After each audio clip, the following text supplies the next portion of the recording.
All right. Welcome. You guys hear me? My audio sounding okay here? All right. We're going to get into, we're actually going to carry on with this series of videos, but I'm going to present this one today live because it would be, it's kind of suiting for it because I can kind of riff and it's not about anything that we can show on the land. So today we're going to talk about the socioeconomic factors, which is actually the fourth scale of permanence in our framework. And I actually published access and circulation yesterday because I had some stuff to deal with, and I wanted to do this one as a live stream. So that's what we're going to do today. Morning, folks. Welcome. Yeah, we'll get into some gravy. I mean, this will all be gravy in many ways. But what I'm going to do is kind of present this information, give you some food for thoughts, and then I'll kind of wrap that up, and then I can kind of riff on other stuff for a while. I don't know if I'll do a super long stream today because it's finally spring up here. So much snow has melted, and it's just, there's so much to do. I was actually out doing some chainsaw work this morning with my boy and chopping up some more firewood because we still need some. Not burning much though. I burn about a third to a quarter right now compared to what I was burning during the winter. And I think this season I'll probably burn a total of 7.5 cords. So far I've burned 6. It actually really is actually about 6.5, but I'll burn at least another half cord to a cord. And I think next year I'm going to make sure that I have 10 cords of split firewood before winter, just so I don't have to do this and I could do other stuff, which would be nice, but that's how it goes. Welcome, folks.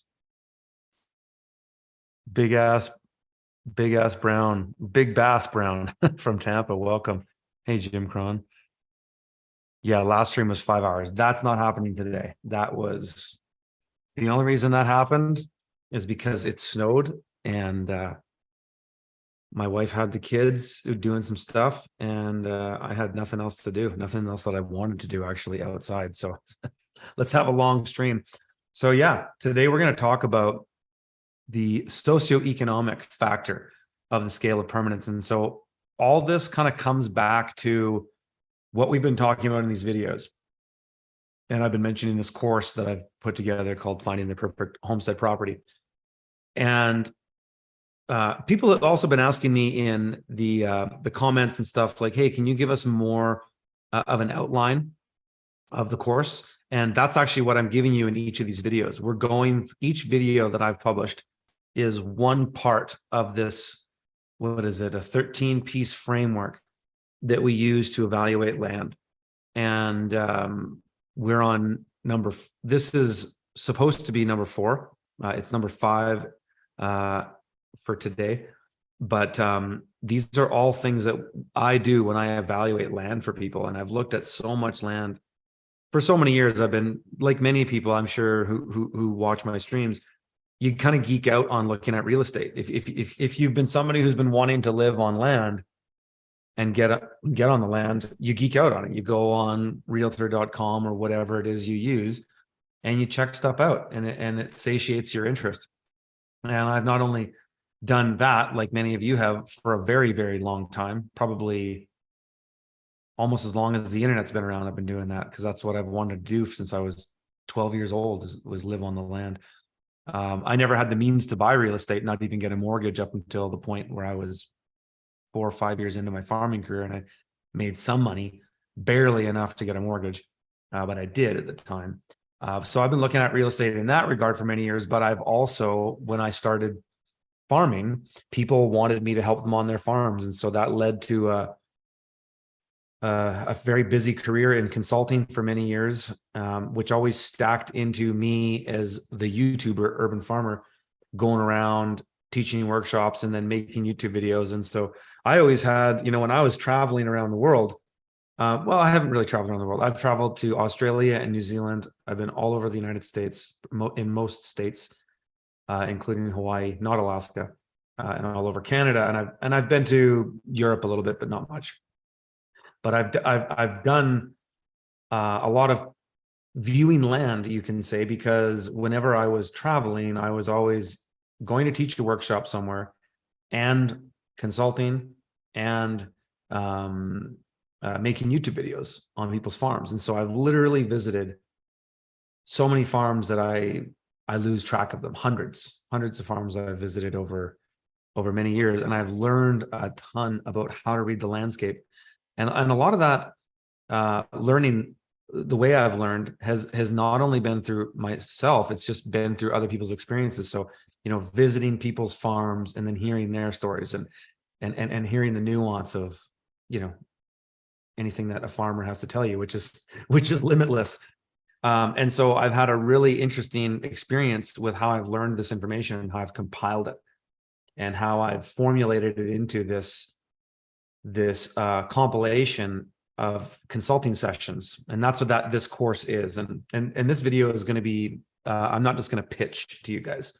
I'm going to present this content so that it's valuable on its own. But at the same time, I'm also very excited about this piece of content that I've created, this course, because I know once somebody watches all 52 of these presentations, you're going to have a massive new perspective on how to look at and evaluate land. And that's what I'm hoping to disseminate with you guys in these videos, and ultimately the course.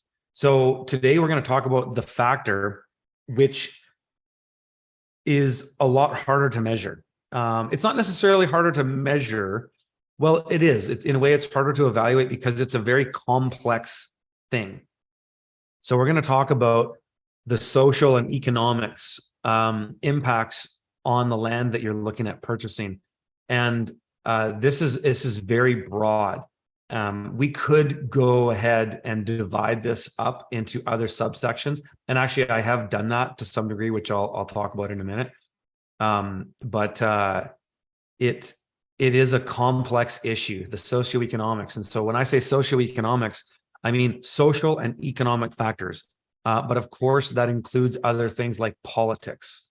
It includes cultural aspects. It includes direct things like municipal bylaws. It can do, the boundaries of the property, the commute you have. I'm going to go through all these in a lot more detail, but I'm just kind of summarizing right now. The commute you have from your property to get the things that you need. All of these are incredibly important. And I have seen properties fail on too many negative social economic factors or political or cultural factors that just make it so that it's difficult to live in there, difficult to justify it, or difficult to deal with the BS in there. So when I'm talking, you've probably heard the term socioeconomics, and again, I'm using that term sort of broadly, but that is one of the scales of permanence. When you look at the expanded version of P.A. Yeoman's scale of permanence, which Dave Jackie and I believe it's Eric Townsmeyer, I think those are names. These two guys made it 11 scales, where P.A. Yeoman originally just had 8. And he actually didn't have socioeconomics in there. And he, I think with access and things like that, it was split up a little bit different. But in the Dave Jackie and Eric Townsmeyer version, which is the scale of permanence that I've been using to evaluate properties for years, and all the best permaculture people out there use this. Bill Mollison was influenced by P.A. Yeoman. Certainly Joel Salatin, guys like Darren Doherty with Regrarians. All these guys cite P.A. Yeoman, Richard Perkins. A lot of these broadacre permaculture guys you've heard them talk about P.A. Yeomans. You've probably heard about the what's it called, plow, the keyline plow, which is used to trench in deep soil to move water from valleys into ridges. It's a great practice in silvopasture or holistic land management. A lot of broadacre farms do it.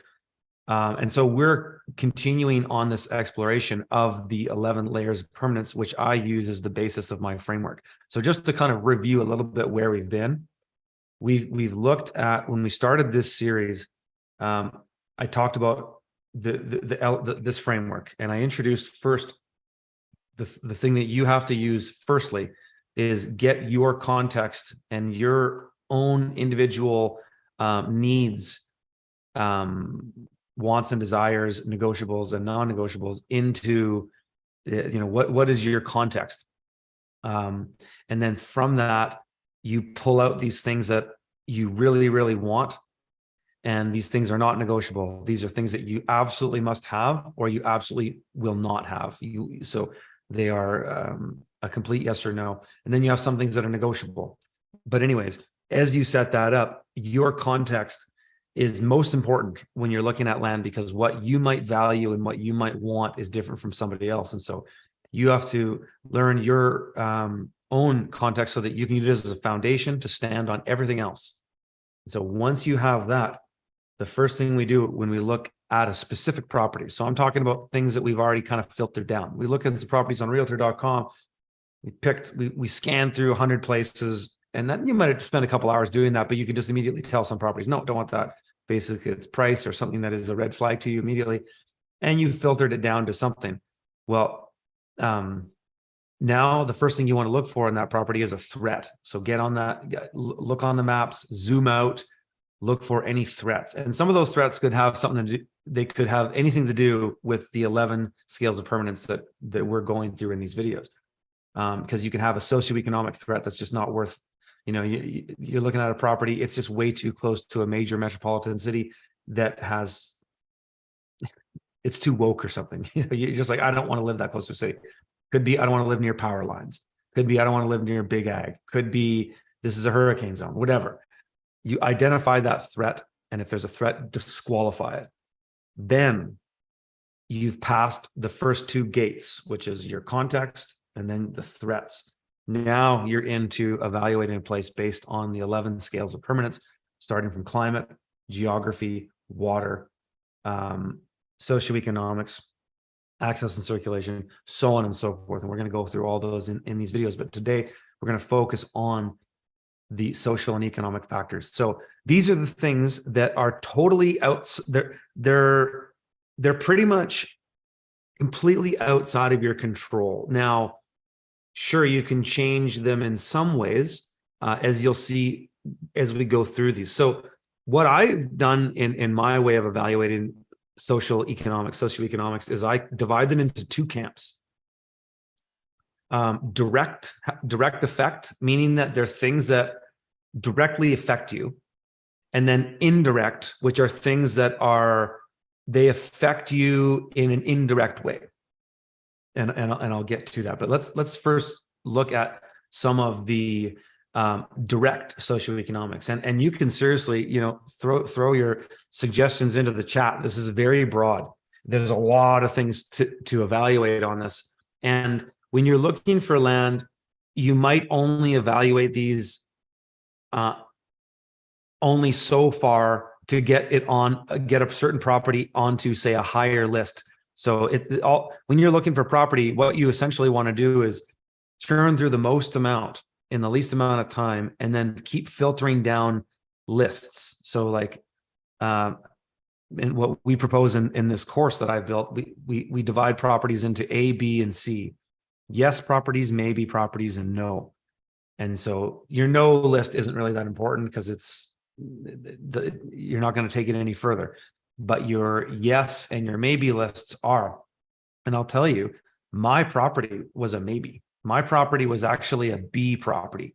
And when I evaluate my property, I keep my location secret and all that, but we do evaluate my property, look at Google Earth, everything. And when we evaluated it, actually came out as a B property. And really what these rankings tell you and reflect is the amount of resources you're going to put into a particular property. That's really all it represents.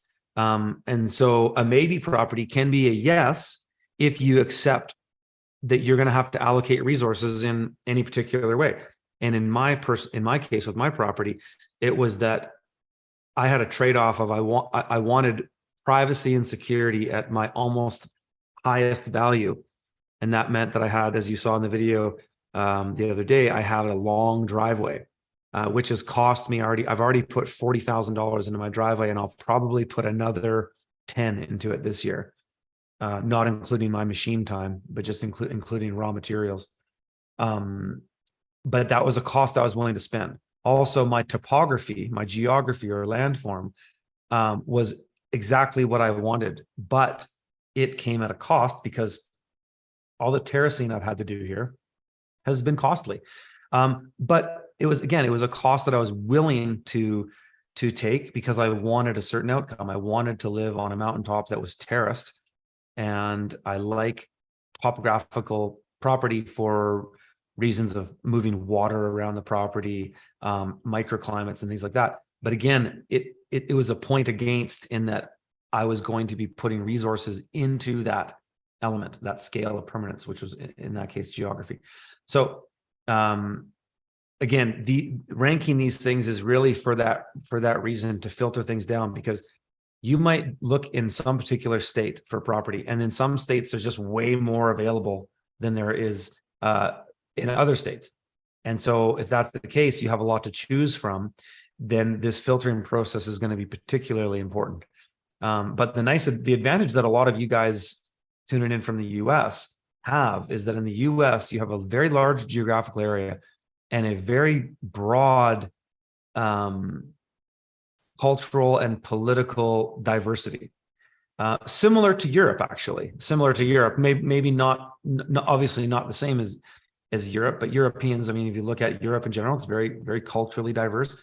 You'd probably definitely make the case it'd be more culturally diverse in the US, only in that, you know, we have major language differences and historical and a few other things, differences. But the US is pretty damn diverse too. And I've traveled extensively to the US and Canada. I mean, even in Canada here, people on the West Coast are very different than people on, say, in what we call Acadia in Canada. Acadians, sort of interesting eclectic mix of, I believe it's French and Irish.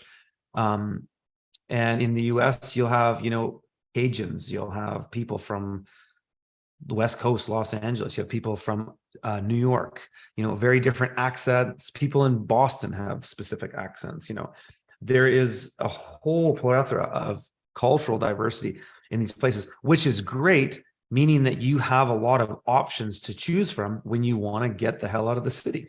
you want to get to a place that is going to be better for you going forward. So anyway, going back to the socioeconomics, I divided it into two camps again, direct and indirect. So some of the direct examples of direct socioeconomics could be when it comes to the property you're looking at itself, the ownership and the title, or how is that structured? You know, you know, some properties have nuances when it comes to that. You might also be looking at a property to lease, you know, and so you've got some varying different arrangements that would happen on the property if you were buying it or leasing it or renting it or whatever. So you have things like that. That's a direct socioeconomic effect on the property. You've got things like the boundary, the actual property boundary lines and the way that's drawn out. And in the United States compared to Canada, property boundaries are kind of whatever you want them to be. At least that's what I found in my searching of US properties. Is a trend I've noticed is that in Canada, generally property boundaries are a lot more simple and square. But I mean, I've looked at some properties in the US that are just like, it looks like a 2-year-old scribbled them on a piece of paper. But anyways, you have the property boundaries, and there's a lot of nuance into whether a property is a win or fail based on that alone. I mean, you look at some properties where they have, might be like a weird trapezoid shape or something like that, and the longest line on that shape is on a highway or a road. And you're like, well, that might be okay if you want to be a commercial property, but if you want to be a homestead, you don't want to have that broad of a line on a public road, at least if you want to be kind of hunkering down and getting out of the way, let's say. So the boundary itself is extremely important. I mean, I've looked at so many hundreds of properties over the years, and I've disqualified many properties based on boundaries, just like how that boundary was specifically interacting with some of the geography on the property that was touching a neighbor's property or a body of water or a road or another type of municipality, all kinds of stuff that can affect that. And then outside of property boundaries, we have things like are there easements on the property? Are right of ways, or of course, eminent domain, which is something you want to be very aware of. These are nuances, and eminent domain is something you might have to dig on a little bit too. You can't just see that in the title, and definitely do some more research on that, because that's something that where a portion of your property or your property can get seized in the case of some kind of utility company had an easement through there, and in the event that they're going to do something, them or a government can come and just take your property or a huge chunk of it, and you can have nothing to say about it. So that's a big thing to look out for. Another thing going along those kinds of lines are things like power lines that might go through the property. The big commercial power lines. It's one thing to have just local power lines, just a single small pole with a few lines or 4 lines on the top running through your property to deliver power to you, and then maybe go to the neighbor's place. That's one thing, which is mostly, I would say, benign as far as its effects on your health. But when it comes to large commercial power lines that are delivering power to cities, you don't want to be anywhere near that. I mean, you'll get varying opinions on electricians or people that look at those kinds of things on how far you should be. But I wouldn't want to be, I think, for as far as it affecting you, you can be let like 50 meters and it won't affect you. But I wouldn't want to be and have any of my primary homestead infrastructure anywhere more than 100 meters or 300 feet to those. And I've heard some people say even up to 5,000 feet away. So that's you want to look into that and get a number of opinions on that matter, and go with the opinion that you trust on that one. Because I can't say for sure how far it is, but I know generally if I'm picking a property for myself, the answer is no power lines through my property whatsoever. But you might have different circumstances. And out of the 52 properties that I profiled for this course, there were a couple or a few that had commercial power lines going through, and I didn't necessarily disqualify them because of that, because they were large properties and the primary infrastructure of the house, call it the 5 acres of your main infrastructure of your homestead, wasn't within that. And so it's kind of like, well, this is still a pretty neat property. I mean, one advantage you have to commercial power lines, whether they are through your property or just even close to your property, is that if you're in a fire country like I am, commercial power lines being near you is actually a huge benefit, in that it's a massive fire break, and the government and corporations are going to do everything they can to defend that, because that's a huge asset for them. And so you would benefit from that in some ways. And so believe me, there's many ways you can not benefit from having commercial power lines through or close to your property. Mostly it would be through. Close to your property is not a bad thing, as long as you're not within the range that people suggest to maintain for health. But if it's around you, it could be a huge benefit. But going through your property, you can have maintenance crews coming through your property because they have easement. If they have to fix power lines, you got guys coming through your property, and so that's a major thing to consider. Another thing, like within our direct socioeconomics, would be things like cell towers. If that's a concern for you, it certainly is for me. I wouldn't want to be anywhere near a cell tower. In fact, it was a big part of why we chose where we are. In fact, we don't even get cell service out here. There's certain parts on my property you can stand where you might get 1 bar of service.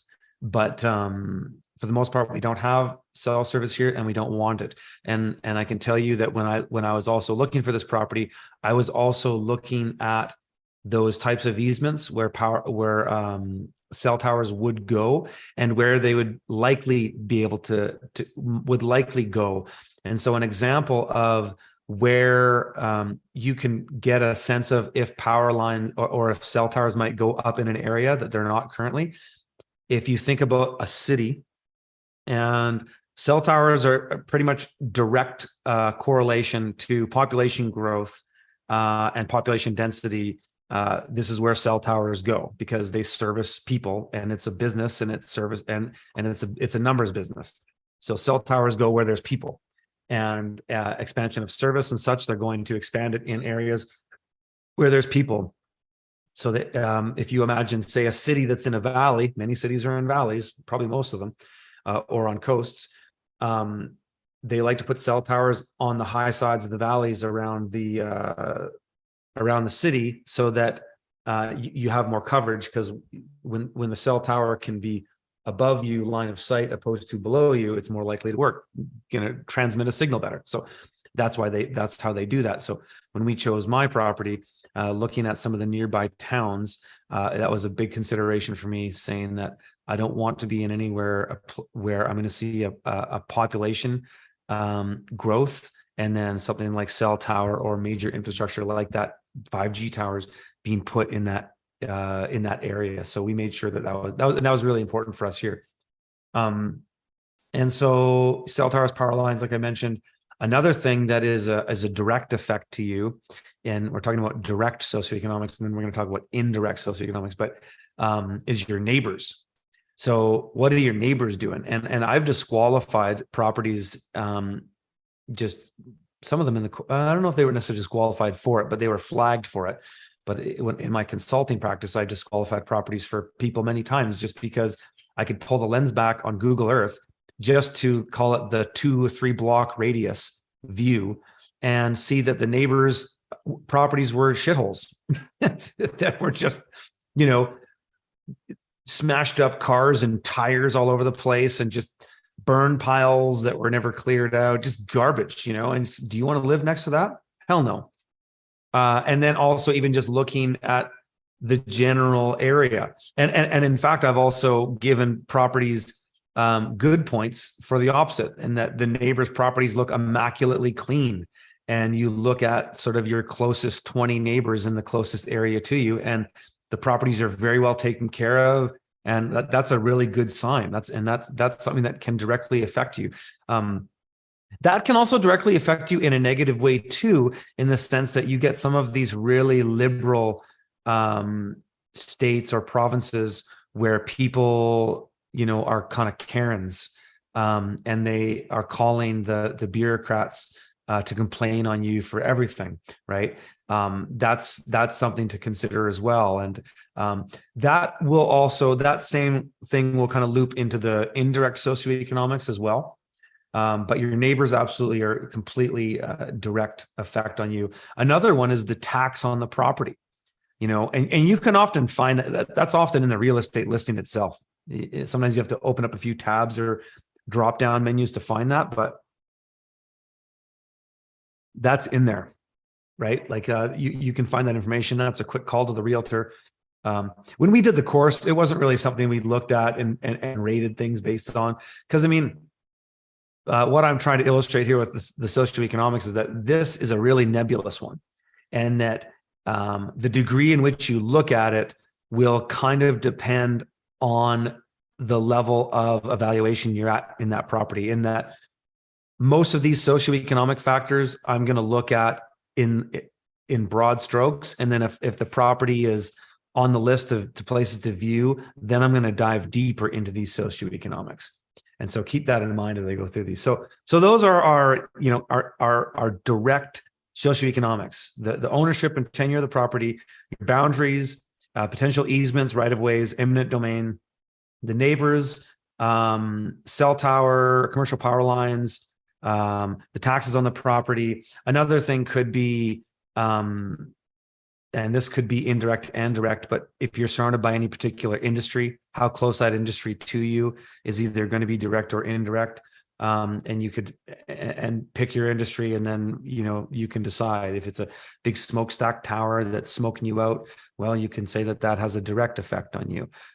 Big farm next door to you that is spraying Roundup Ready corn. Well, you can say that has a direct effect on you. But if that farm or that factory is miles away, it's a little less direct and maybe a bit more indirect. And so this it's sort of a spectrum with this, not to make it complicated, but these are just things to consider, right?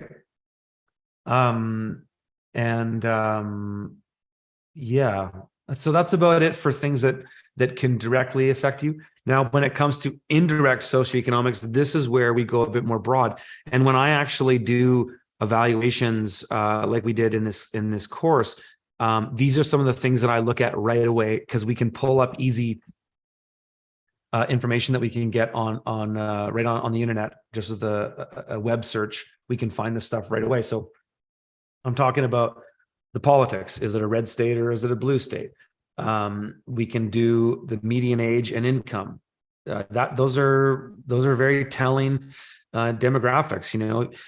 We looked at some properties that had median income, and this is median household income is usually what we look at. You can look at both and come to conclusions either or, but we just looked at household income. We would see household income in some places of like 100,000 or more, and median age is 40. It's like, wow, that's pretty sweet demographics, as far as, if you're a family or young family or whatever, and you're thinking about the future, those are pretty good demographics. People are making money and people are of the age of their family, they're responsible.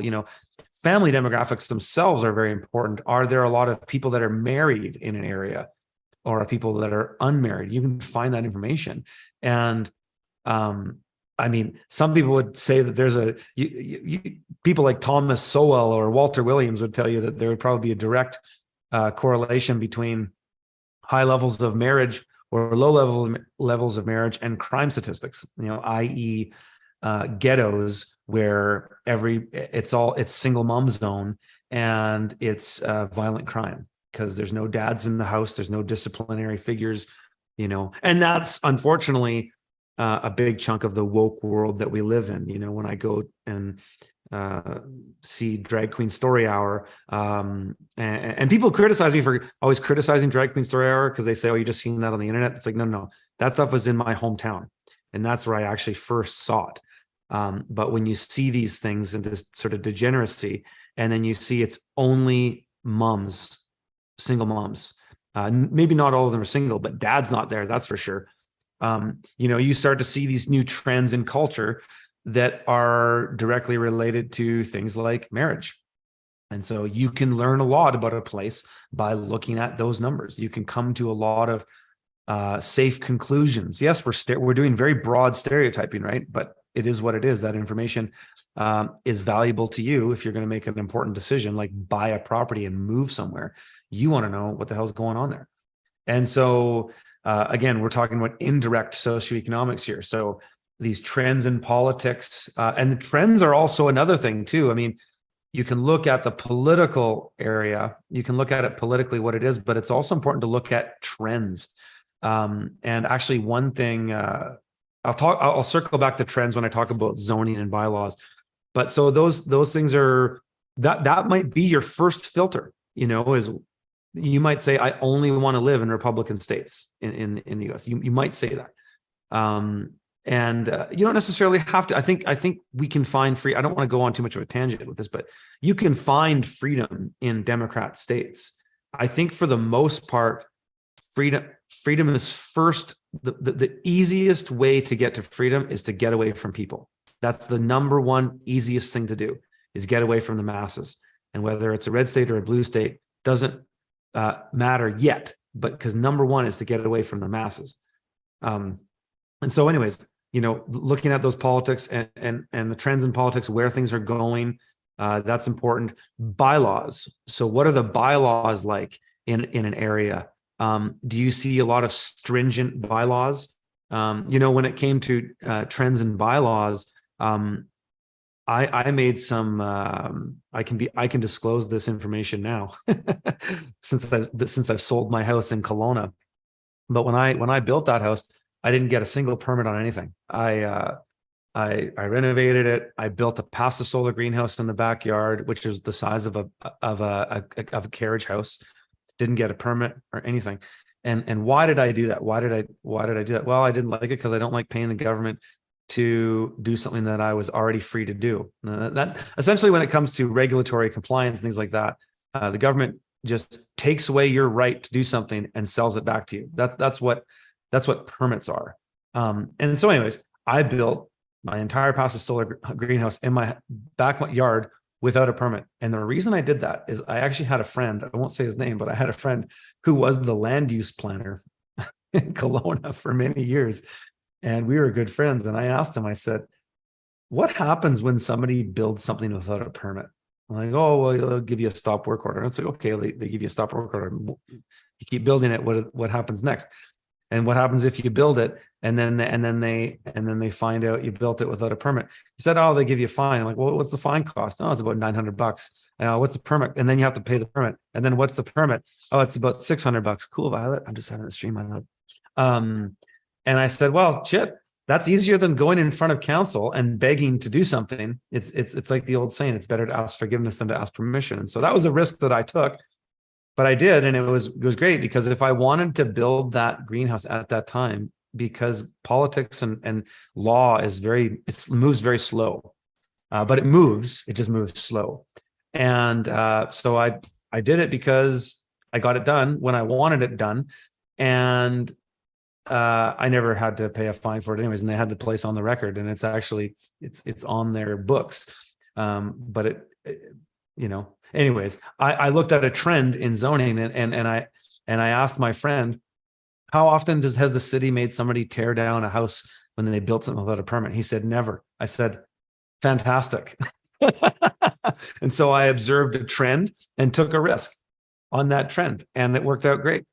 And those guys were never able to do anything to me, and I sold that house no problem. And the owners, I disclosed that I built it without a permit, and the owners didn't give a shit. So great. But again, British Columbia is a liberal, small case liberal. It's actually NDP, but it's a very liberal province. People call it the left coast. However, in the countryside, it's a completely different game. The cities are liberal, but the way that voting blocks are set up does accommodate higher population areas for the most part. And they would tell you that it didn't, because if it didn't, then they'd say, well, we should have proportional representation voted. And I get the argument for that in some ways, but I also get the argument not when you don't live in the city. Proportional representation is great when you're in the city and you're in the majority of people who are going to vote one way or the other, a Green Party or whatever leftist party there is of the day. But when you're in the country, and all these liberals in the city want to tell you how to live your life in the country, that's when proportional representation sucks. But these are things that you should consider when you're looking at a place. In the US, proportional representation doesn't exist, so that's not an issue for you. But look, again, circling back to trends in politics and bylaws, I made particular decisions based on those observations that I made. So again, I mentioned median age and income. Those are some of the first things that I pull up when I'm looking at a place. And what I often do is I will put 100-kilometer, 60-mile radius around a property, pull it back, total up all the towns, and come up with an average of all the median age and income of that area, and then use that as a way to come to certain conclusions about the particular area. Cultural demographics, you can go and look at the cultural demographics. It's funny, actually, somebody in the chat in one of the last live streams, I was kind of riffing on a bit of this stuff because I was talking about how I was interested in buying a property in Texas, because Texas just seems like there's so much sweet real estate down there right now, and the prices are going to come down. But there's you can get really nice homesteads in Texas. And I was looking at around San Antonio, and somebody chimed in. They're like, "Yeah," because somebody asked me once, why didn't I move to Costa Rica or Mexico or something like that? It's like I've always said, well, I don't want to be the gringo. And then somebody chimed in and said, "Well, you'll be the gringo in San Antonio." And so I looked it up, and it's like, oh yeah, I literally would be the gringo in San Antonio. So that might be your reason to not be there if you don't want to be the gringo, or maybe you're Spanish speaking, you don't give a shit. Then great. But the cultural demographics are, again, I look at all this stuff agnostically. It's just the information is the information. If you're offended by it, then that's your problem.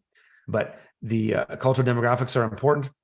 Again, something to look at. Another thing that is also super, super important is like this ties into the the 8 forms of capital, and an interesting way of roping that thing into our way of assessing property is looking at capital base. And so you can look at the financial capital of an area. How much money is in that city? Does there, I'm an anarchist in principle, but at the same time, in a practical way, I still have to look at and evaluate these things, either for clients that I worked for in the past or just when I was choosing a place to live, looking at the capital base. So the money in the city, the cultural capital in the city. Are there a lot of festivals and events and things like that? And again, that information can be good or bad for you. It's information that can lead you to certain conclusions. Looking at the cultural capital, looking at the human capital. And what do I mean by the human capital? Well, it's the building up of people. And I would say, just to be really politically incorrect and also generalizing, but take it for what it's worth, look at the human capital of the downtown east side of Vancouver, which is probably similar to Skid Row in Los Angeles, just absolute shithole, basically. Drug addicts, crime, and just zombie land, right? That would be a place that has very low human capital. Whereas look at somewhere in the opposite direction, a small farming community town where people stay and live and work there and have families, and there's thriving businesses and there's very low rates of crime. That is has a high human capital. Here's another interesting example of how human and cultural capital can be wiped out is after a hurricane. Think about after Hurricane Katrina and how, was it New Orleans that got really hammered by Katrina? New Orleans is a place that has very high cultural capital. But after that hurricane, it got wiped out. And so did the human capital, because a lot of people left and it changed. And pick your country in the Philippines or Southeast Asia, and it's the same thing. Cultural human capital can be wiped out by a climate threat, like such as a hurricane or tornado or what have you. So thinking about the human capital in an area is also very important. And just looking around, looking at the people, going into the nearby towns, looking at the people on the street. My wife and I love to people watch. And so we'll often, we were just in Kelowna recently too, and, people watching and just also watching the mass amounts of degeneracy that has grown in that town. The tent city that is now permanent. It was moving around constantly for years and had to be taken down every morning, but now it's a permanent installation, and the city's actually giving resources to it. So if you build it, they'll come. And so that's another trend in local politics that you can observe. And that would be one that for me was part of the reason I left Kelowna, as I was looking at the trends. I was looking at how it actually started, and it wasn't his fault, but it started with the guy named Mayor Colin Bazaran, who's a total degenerate, virtue signaling social justice warrior. Meanwhile, he's a sexually abusive douchebag, which is often the case with these liberals that virtue signal the loudest. They're often the ones that are actually the most, degenerate of them all. But you can also see those politics that were on his personal politics were also reflected in the way the city had gone for a number of years. And that's this trend in liberal policies where we have endless more resources for people who aren't productive, and punishments for people who are productive. So high taxes and disincentives for people to start businesses, create capital wealth, and do good, and then taking resources from them to give to people who don't produce things. And the rise in that particular population demographics just is directly correlated to crime, which is exactly the case in Kelowna, my hometown. Just as the proliferation of LGBT XYZ, the cultural wing of the depopulation agenda, if you will, the rise of that degeneracy is directly correlated to the rise of crime, because the more a society and culture gets into wokeness, the more 2 + 2 is 5. the more you say things that are, men can have babies, men can procreate and give birth to children. You can also say everybody's equal just because there's this junkie on the street shooting heroin in the doorway of my mother's apartment, which is literally the case in Kelowna, is wokeness, because now, we have to accept, because we have cultural relativism, right? We have, you're a dad with 3 or 4 kids, successful business, married, happy wife, but you're a piece of garbage because you're white, and you stand on the, this kind of nonsense. Is that we have this cultural relativism, which is this is the destruction of Western culture, is the destruction of the good points of Western civilization, and the hard work and ethics of, say, the Protestant idea, and the whole idea of working for a surplus and saving the difference, and we don't have that now. We have turn and burn, instant gratification culture, that is morally relative, that, this is not, it's all relative, it's all subjective, there's no right or wrong, I troll the people at Drag Queen Pedophile Hour in Kelowna a number of times, in person, actually, because when I was living there and I saw what was going on at the libraries, I was so disgusted. And I would ask them, why don't we have junkie story time? Okay, so we have Drag Queen Story Hour with Miss Frida Wales, which this dude from Vancouver comes and he gets government grants and government funding that pays for his Facebook ads and all of his touring of these libraries. He double books every day he goes somewhere. He does the library in the morning, and then he does the strip club in the evening. So just as I never had a problem with drag queens until I started coming to libraries. I've been to drag queen shows and stuff, and I don't know why I'm riffing on this, but people sometimes like it when I riff on it. But it's literally the destruction of Western civilization. But I would make the case to the librarian trustees and people that worked at the libraries. Well, why don't we have stripper time? Stripper store. Well, I remember the first time I asked them, I said, why is there drag queen story hour? She said, well, it's all about showing kids that they can be anything they want, and showing them that there's all kinds of people out there, and so on and so forth. And like, my first question was, well, why don't we have somebody from, like if it's all being equal, here's a few for you. Why don't we have somebody from the Sikh temple come? And these are the people that are a significant part of our population. And in this one, I was actually being genuinely sincere. It's like, hey, this is, you see people wearing turbans in Kelowna. Well, why can't we have somebody who's like, one of these police officers who wears a turban with the badge on it, and, tell us about his story?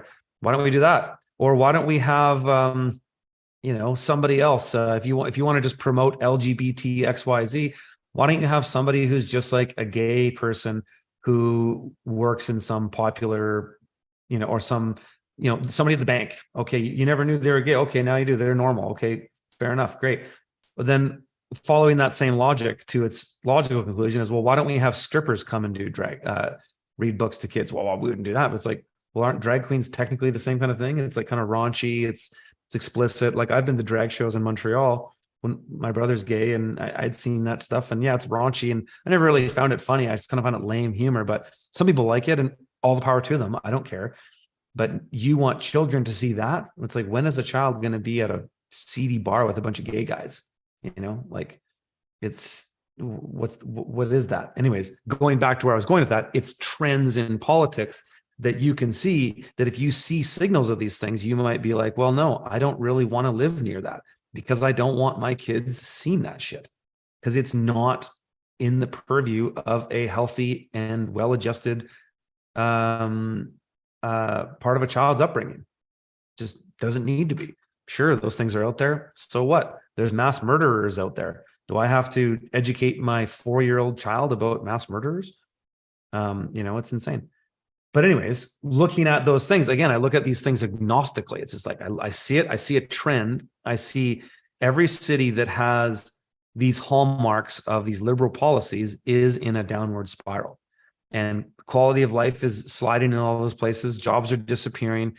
Homelessness is increasing. The gentrification is increasing significantly. And do you want to live in that? Do you want to be part of that? So anyways, those trends, things like zoning laws. I mentioned that in the direct politics, but it also exists in the indirect ways. So zoning on your property might permit what you can or cannot do, according to the bureaucrats, if you care to ask them. But it also might limit your things that you can get. And so that would be something to consider as well. Actually, something that I didn't mention that I just looked at my notes that I forgot to mention in the direct was simply your commute to resources. So how far, if you've got this property and it's really sweet, it's everything you want, but it's an hour from the nearest tiny town that doesn't have much, and it's 2 hours from the next place that you're going to get most of your stuff from, that can be challenging because that's a lot of commuting. When you're setting up a homestead, if there's not a lot there, you got a lot of work to do and you got to bring resources out there. And that's, to be honest, that's been a challenge for me on my property. And it's just to slot that into the direct stuff back there.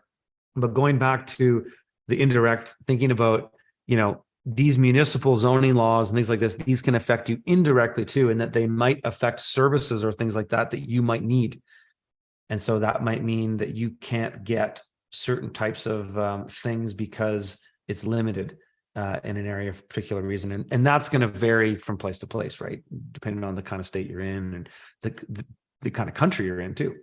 And then lastly, the market itself. So what's the local market like? You might want to set up a farmstead, which is essentially a homestead with a small commercial aspect to it. You might be homesteaders for the most part, and then you might have a small crop that you do. You might dedicate 5 acres to hay cropping, or you might dedicate an acre to a small market garden. You might dedicate a few acres to raising a small flock of animals that you're going to sell on the market. You might raise some lambs up until the auction, and then you sell them off to the auction, or whatever it is that you do. Considering the local market is an important aspect to consider if you're going to have some kind of commercial aspect to your homestead. And so those are my main things when I'm thinking about the socioeconomics of a place. That's what I'm looking at, are those. And so again, we can think about them as direct effect, like property lines, your neighbors, anything that can affect you directly that's close, a cell tower, big farm with a center pivot way too close to you, the taxes on the property, the commute to the area that you need to shop in. Those are all things that directly affect you right away.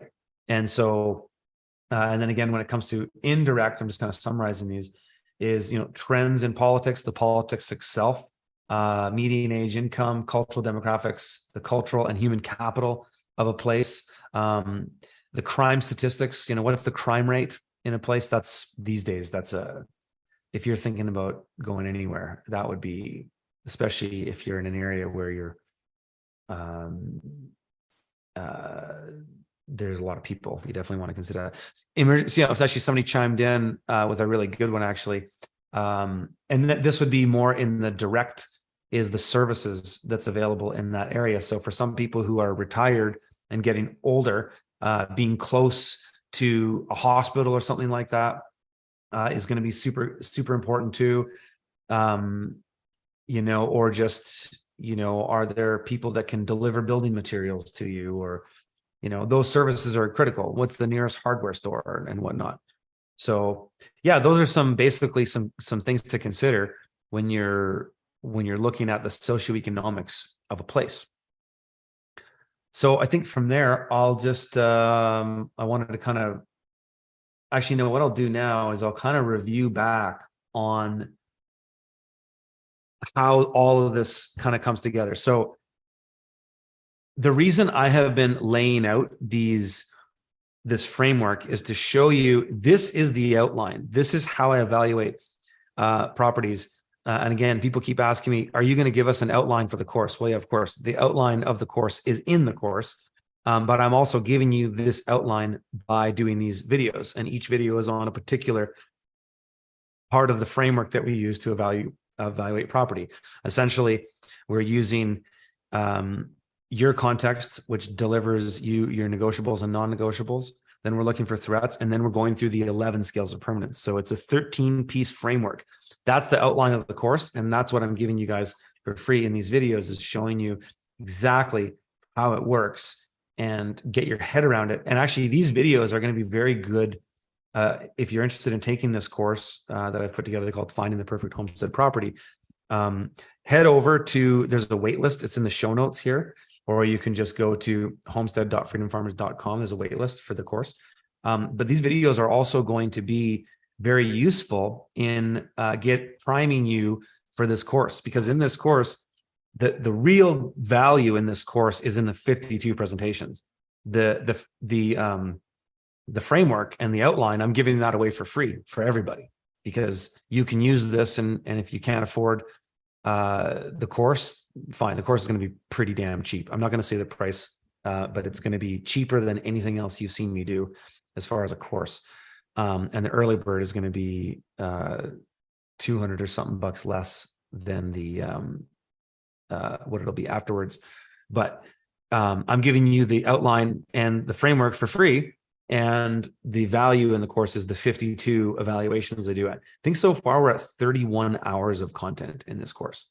So it's an encyclopedia where I go through every zone from USDA 3 through 9. So basically I look at properties as cold as northern Alberta to properties as warm and temperate as central Florida, and everything in between we evaluate. And so I look at, and some of these presentations are over a half an hour, but I basically, and let me tell you, before I profiled, then profiled. So before we picked 52 properties to evaluate for this course, I looked at hundreds, and I had help doing this too. I had some people helping me pick these properties, because it was a huge undertaking to find places where there was something to learn. Because when you're cruising on realtor.com, you can just disqualify properties immediately. You can just go, yeah, not worth it, not worth it, not worth it. And you know what? Maybe we'll do that in this for fun. So are you guys, smash the like. Are you guys down with this information? Is this sweet? Who wants to see me do something fun right now where we'll go in real time, and I'll even watch the chat and you guys can tell me. We're going to go in real time. We're going to go on realtor.com and we're going to look at properties. We're going to do that. And I'm going to show you how quickly I can evaluate. Tell me, say yes in the chat if you want me to do that. And if I get a bunch of yeses, I'll do that. Otherwise, I might just wrap this up because it's already been an hour. But if you want to see me do that, I might play around with that. But yeah, you guys let me know. There's a bit of a lag in the chat, so I'll kind of just keep riffing for a minute. But you mean, yeah, when you're looking at properties, the evaluation process starts the minute you look at the map. And then as you take things through this evaluation process, you're filtering down. And so maybe, yeah, it sounds like a lot of people want me to do that. So let's try it. Let's have some fun. Let me just queue up my screen here and I'll show you guys kind of the way I like to do this. Do this. There's sort of if you have two monitors or a big monitor, that makes it way better. We'll pull up Google Earth. And yeah, there's a way. And so what I'm going to do right now, what I'm going to show you guys a bit is it's going to be a little bit more off the cuff, but in the course, essentially this is what we do. And in the course, I'll even show you how I go into the search, and we'll do a bit of that now. But in the course, I go through an in-depth analysis of 52 properties. And so what I'm going to show you now won't be that in-depth because I don't have time. I'm not going to do that. I'm not going to do another 5-hour stream, but I am going to show you an interesting way. I'm going to let my wife in just one sec.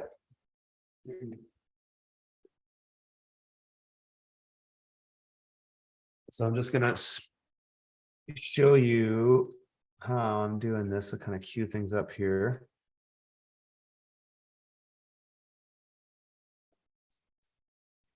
No, they're in the car. Yeah, all right. People want me to do this. Okay, we're going to do it. So I'm going to change this up. Kind of show you how I do a search to begin with. Because that is, so we'll look in the US. So you guys tell me, and I'll just do this on basically the answer I see the most of. You guys tell me, what state do you want me to look for properties in right now? You guys tell me. And I'll wait for that. And whatever I see the most in, I'm not going to do an official count, but whatever I see the most in, that's where we're going to look. Where is the best in the US to homestead? Somebody's asking. Well, we'll find out. I actually did a live stream with a video with David Dubine yesterday. I think actually part 2 might be coming up today, but we looked Michigan, Idaho, New Mexico, Tennessee, Kentucky areas. Well, okay, whoa, now you guys are bringing them on. Tennessee, New Mexico, Wyoming, Minnesota, Tennessee, BC interior, Idaho, Texas, Montana, Tennessee. I'm seeing a lot of Tennessee, Wyoming or Idaho. I'll tell you, there's not a lot available in Wyoming or Idaho. Indiana, New Mexico, Montana, East Oregon, Michigan, Maine, Tennessee, New Hampshire. Seems to me like it's almost like New Mexico and Tennessee. Okay, we'll start with Tennessee.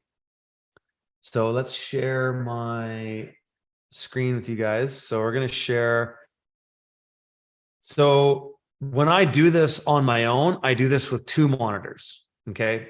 But for the sake of sharing my screen, I've split my monitors, and this computer has a big monitor, so it actually works. Oh shit.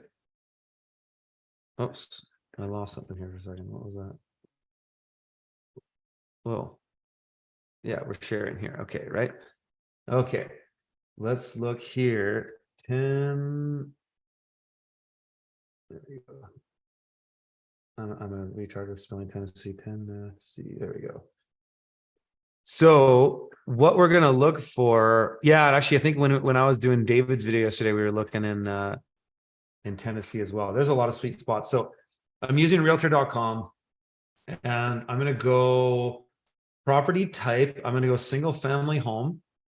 I'm gonna set my price to 350K top, and then I'm gonna filter. I want acreage. So I want a lot that's a minimum of 15 acres. That's what I want, because I think that's what you need. I prefer larger homestead.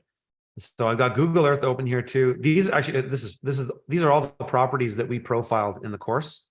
That's all 52 of them, all across Canada. And we got most US states, and we certainly got all the climate zones in there, but I'm going to kill this for now.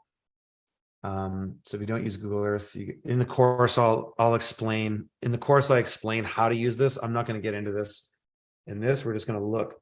So yeah, so basically what I got here is a filtered down version, because I've set my price limit, and I want 15 acres or more. And so I might say, well, I sure as hell don't want to live anywhere near Memphis. And you know what? There's not really a lot available in Memphis. So let's just go into Tennessee here too, and we can kind of come up with some stuff. So let's say I don't want to be anywhere near Memphis, meaning I would want to be at least 100 miles nowhere near Memphis. Whoops, what I'm going to do. This is kind of a fun thing to do. So we can just go, okay, let's do a 60-mile radius. Okay, there. Not going anywhere near that. No-go zone. Memphis. Don't go near there. I don't mind Nashville. I kind of like Nashville. I wouldn't want to live in there though. I'm just not as worried about it as I am Memphis, because Memphis is so violent and there's so much crime there. So I'm not going anywhere near that.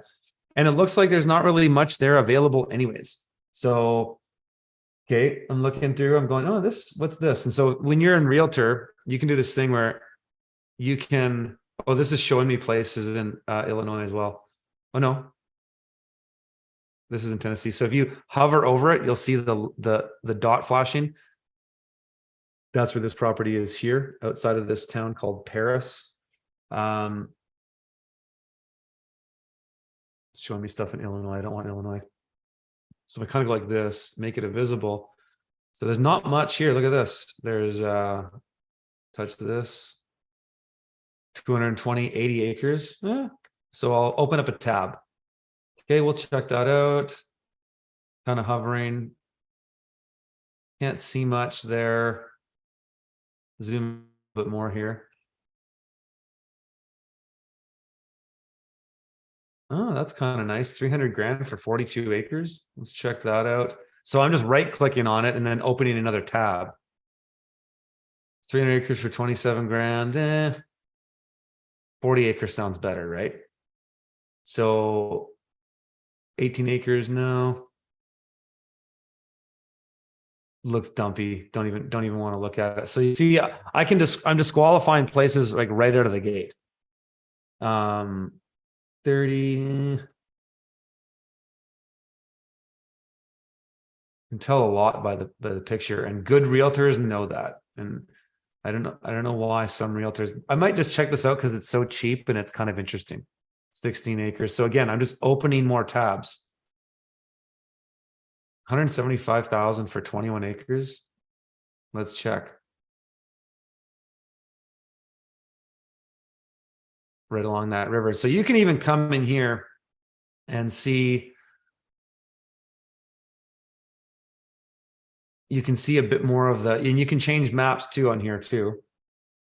I find in the realtor view though, I think it's just better to kind of keep it simple. I can get complicated on Google Earth if I want to, but let's see if we get something here. That's a bit much. Why don't we just look at what we've got? So 16 acres, 200 grand. Let's see what we got. Okay, so let's start right here. Just go through some photos real quick. Dated house, wood paneling. Oh yeah. Not a nice house. Shop, that's kind of cool. Small garage. You know, what is that? 2, 4. That might only be an 8-foot garage. You can't get any machinery or trucks in there really with anything else on them. Nice forest. I mean, it's kind of cheap and you might want a reno job. Okay, maybe we'll look at that. Let's just see real quick. So I'll copy that address. I'll paste it into Google Earth. Let's just search. Look at that. We're right outside of our no-go zone of Memphis. So here we are here, coming in. So I'm assuming this is the place. We could find the property boundary of it, but let's just go back a little bit and see what's around us here. Let's look for some threats. You know, not on, so put on my road filter here. So we're not on the interstate. We're off the interstate. That's nice. Good amount of trees, big clear cut. Is that above us in elevation? It is. So that could be a potential liability if the event of a big rain were to happen. Let's just see, how high is it here? So 126. Oh no, from the house, 129. Okay, so that goes up. Yeah, so this clear cut comes down this valley. 120, 23. Where does it keep going down here? Yeah. So that's a potential liability in that in the event of a huge rainfall, this forest, which is no longer a forest, will shed a massive amount of water. Now, I don't see any evidence around that shows that that is Like you don't see anything washed out or anything. So it might be okay. So that might not be a threat. Zooming out again, just turn around. Okay. I mean, it is what it is. It's dumpy. The property itself isn't bad. Maybe I'll see if they put the property lines in here. I hate when they don't do that. It's annoying because then you have to go and find it. And so this is 80 acres. So sometimes you can just guess that if this is 80 acres, it might be this clear cut plus the house. Let's just see. Look at this road kind of go along here. What is that? 141. No, maybe it's not. That clear cut might not be there. Might not be there. Either way, dumpy house, not really that nice.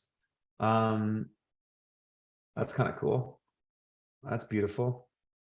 That's nice. That's nice. Old barn.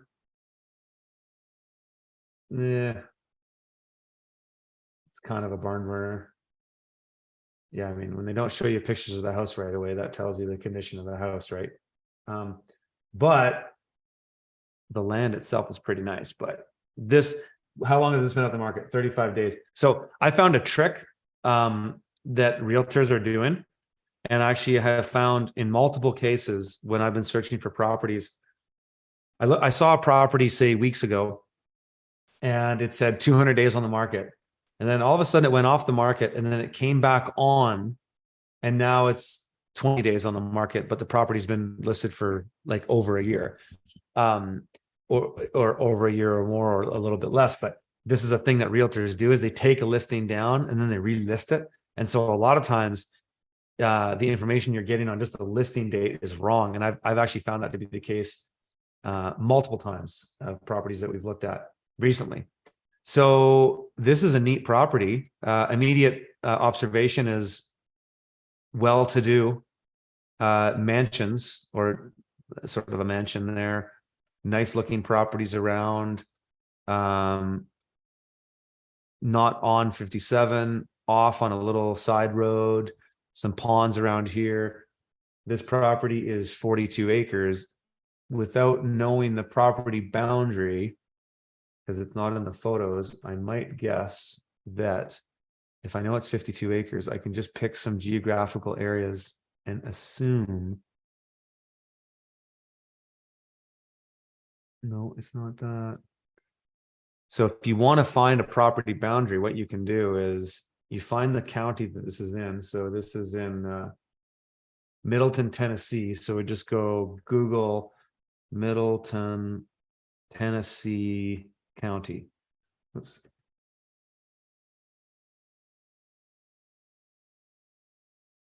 And then what is the county of Middleton, Tennessee? Hamilton County. So then I go like this, copy that. County, what is it? It's at the county map, maybe might be enough. And so usually you'll go to the, here we go. Yeah, Hardeman County government website.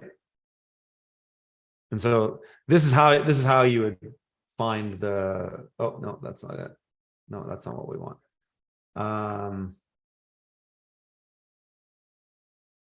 Actually, there's another quick trick sometimes you can do, is if you click on this, sometimes Google, there we go, look at that, you don't even have to do it. Sometimes it's in Google, and so you can actually see it right there. See, this is what I'm talking about, oddball properties in the US, like just never see this stuff in Canada. So I can go satellite talk, oh, look at that right on there. So now we can easily see that's our 52 acres. So you didn't have to go to the county map, which is nice. But if you wanted to redraw this in here, you could, and you just kind of have to square the image up. And this thing out of the way. Double click on the north, get it square, get your polygon tool, and then just kind of draw what you see approximately. You don't have to get it exact, but just so that you, when you're looking at the property, you can really see. So we're coming down just above here, and then doing some weirdness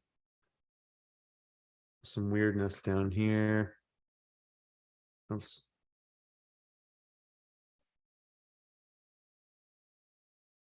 Whatever. See, this is, who gives a shit about this little thing? And then we're going around that guy's house. So we're approximately that. Yeah, and that comes out to be about what we would expect. So boom, there's our property right there. You can label it however you like. I create folders when I'm doing mass searches, but that's our property. And let's just take a closer look at that property. It's pretty sweet. It's pretty nice. Now it's just basically the house is worth nothing. So that's, you have to consider that, right? 300 grand. I don't think this is worth 300 grand. I've seen places that have this much land with houses in other states for that or less. So you can see that they logged this area not that long ago. They got some hay cropping going on in there. Pretty sweet pond. That's a pretty nice looking pond there. You know, that's a nice piece of infrastructure there. A 3.5 acre pond. You know, as far as geography of a property, it's pretty good. Got a bit, you know, it's on the road. If I were to rebuild a house on this property, I would probably put it in here and get it, and then have this as your crop area, and then put the house in here away from the road. That's just me. You might not mind your neighbors though. Maybe they're all right. And this road isn't, this road would only be local traffic, because nobody's getting off Highway 57 or 125 to take this as a shortcut to somewhere. It's a loop-de-loop. So the only people come down here are going to be locals. What's this? Have we got some mining or something going on here? Looks like an old tailings pond or something. But yeah, folks, you guys into this?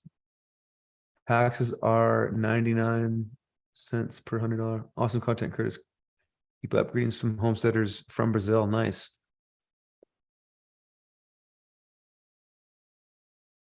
What about taxes? Yeah, what did it say on that one? Let's see.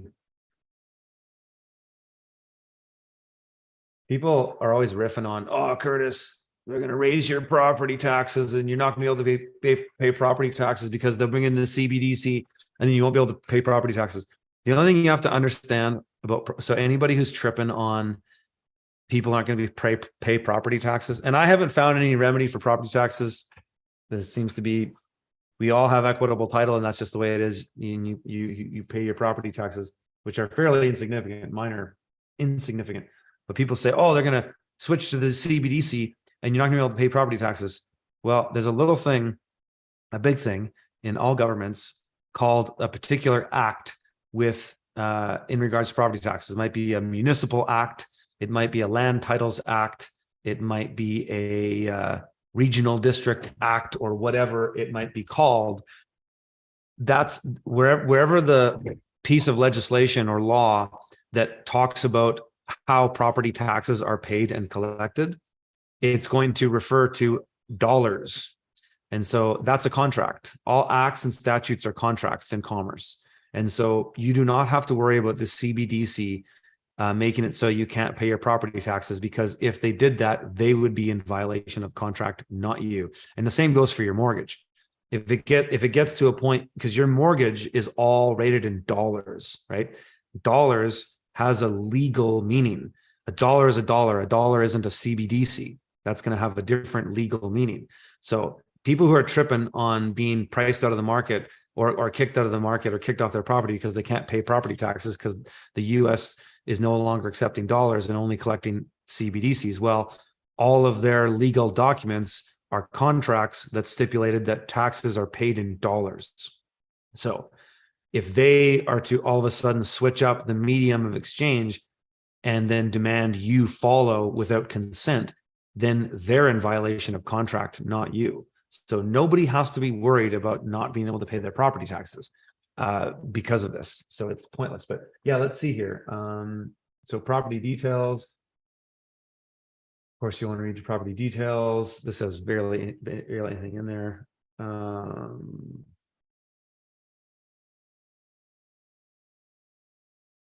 Look at that. They got the price, what it sold for, and the price now.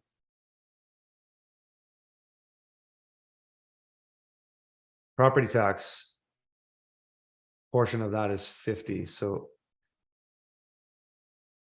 they don't tell you the taxes on this one.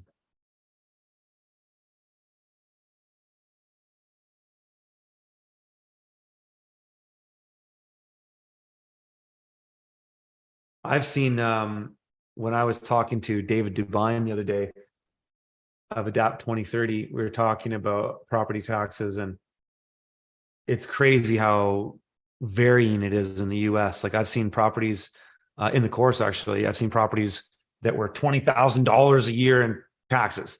My property is like less than $1,000 a year. It's all over the place. But yeah, you definitely want to know that going forward. Because if you said, hey, this is a pretty nice property. I mean, the price for this compared to what else is out there, no.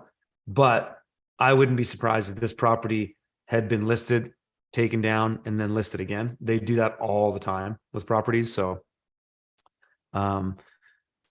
let's jump over to here we got a super chat. Check out Nick Rochefort's home reviews on YouTube. I think you could follow same model with Homesteads. Totally. I don't know who that is, but I know what you're talking about.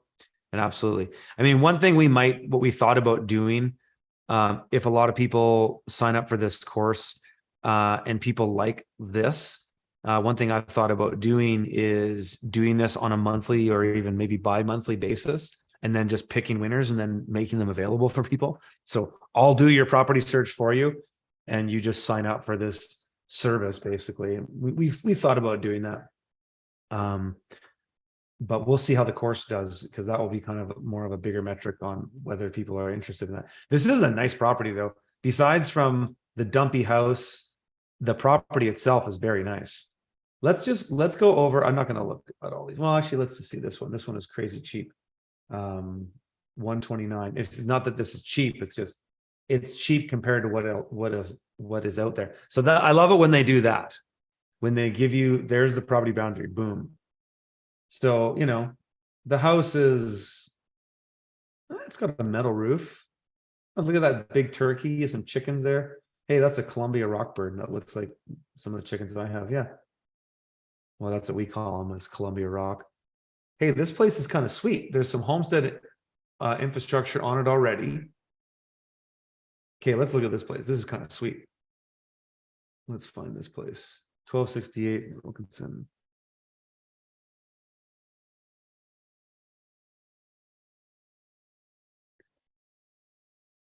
Hey, Curtis, I was wondering if I can show a quick demonstration on New Mexico. Yeah, I'll go look at New Mexico. Also, I know you said it before, but what mapping software? This is Google Earth Pro. That's what this is. And so this is our property here. And we are 16 acres. And so we're going to have to draw this one out and take a little bit of a guess at it.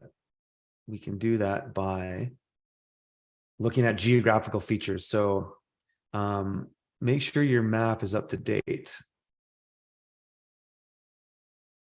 Okay, so that last image. Yeah, this one might be better for drawing it out. So what we're doing here is, let's click on that. And then looking at those features. So I can see this,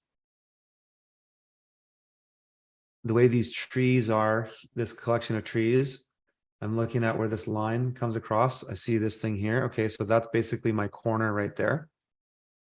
And so this was 16 acres, I believe. So go like that down to the corner of this clear cut area. And then out here, looks like this is lined up with here. So we're approximately about there and there. And so see, that's approximate 1666. No coincidence. That's a coincidence, folks, for all you truthers out there who are freaking out. There's somebody in the chat freaking out about 33, some Masonic thing. I don't know. Some of you guys are so paranoid that you gotta just chill. But there's a property. And let's take a quick look here. Okay, here's a sweet thing you can do in deciduous areas like this is go into your timeline and go into winter when there's less tree. Well, there we go. When there's no foliage, and then you can read the geography way better because you can see through the trees. The satellite imagery goes through the trees. And this is a pretty sweet property, just in that you've got lots of trees.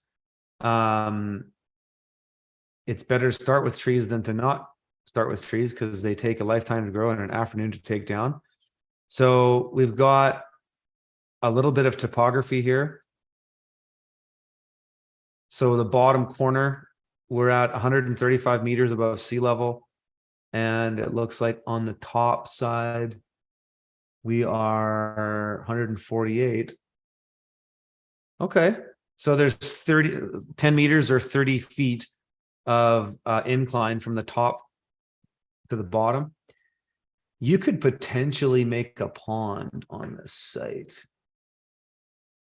right here because there's a natural catchment that would bring water in here, and you can that might be some of it there. Yeah, you see all this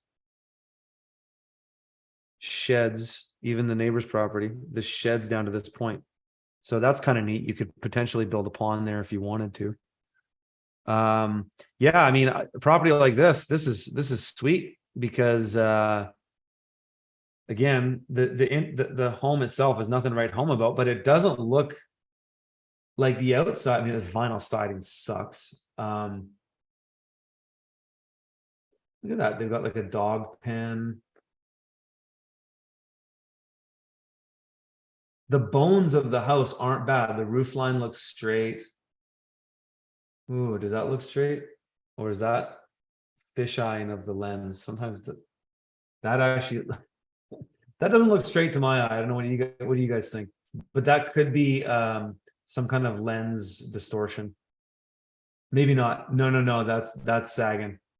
Yeah. So there's a reason there's no photos of the house because it's probably like a crack shack or just a tear down.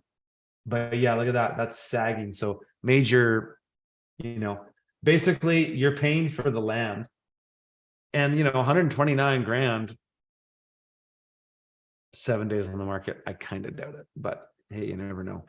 But so just as far as the land goes, good access in, the original, the landing, the cleared area is a three-quarters of an acre. So if you're going to build more infrastructure on this homestead, you'd have to expand that out. What I would probably do is come in. Yeah, you could cut in here. So I always say a homestead needs an inner you need 5 acres for the primary infrastructure of your homestead, which is where you do your gardening, some of your crops. So you might go around that, just kind of looking at where does, what's 5 acres, kind of weird cut out, but whatever. If you were to expand more buildings, barns, and you wanted to cut down some of these trees to have some pasture. I mean, your neighbors have pasture, but it's kind of a neat property. I mean, there's no infrastructure there, so that's going to score low for that reason. But it's kind of neat. Okay, let's look at. Hey guys, is Mr. Boston a troll? Who's the one just hammering all this same annoying stuff in the chat? Yeah, dude, you're out. Sorry, bud. You're just too much. Okay, Mr. Boston, I'm going to give you an opportunity to just stop hammering the chat. It's annoying. I think you're annoying other people. If you don't, I'm just going to boot you. So let's look at New Mexico a bit here. So that was some neat stuff in Well, that's another neat one. Let me look at this one real quick. It's like if you can find a place that has okay land and is somewhat affordable, the house is just usually just a tear down. Like it's just a total dump. And construction costs right now are very high. Yeah, this is a really, oh, this house is just a total.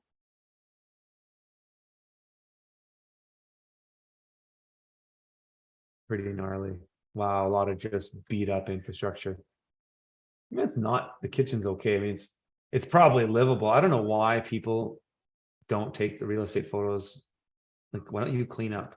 Like, I just don't get some people with real estate. Why are you selling a piece of garbage without better photos and just cleaning the house up?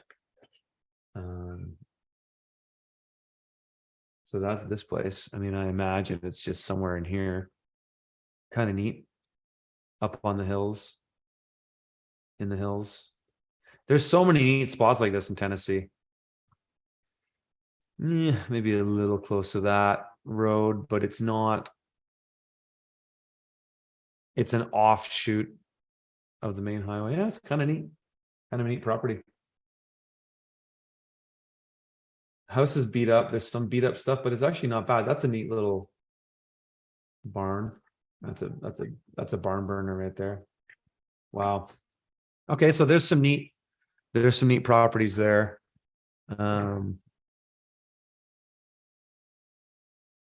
Okay, yeah. Mr. Boston is chilled out on the chat, so that's sweet. Let's check out New Mexico. My kids are playing around. I actually don't think we found any good properties in New Mexico in the course. Just the climate is challenging. It's a BSK for the most part. And let me just get rid of a lot of these temporary. Kobe Bear, can you close the door, buddy? So here's New Mexico. And so this is the problem with New Mexico is I click on my climate classification here and you'll see most of it is BSK, and BSK is not nice. This CFC, that's high elevation stuff. That's going to be cool and moist. Here, BWK, that's harsh, hot and arid. New Mexico is an interesting place. It even has DF.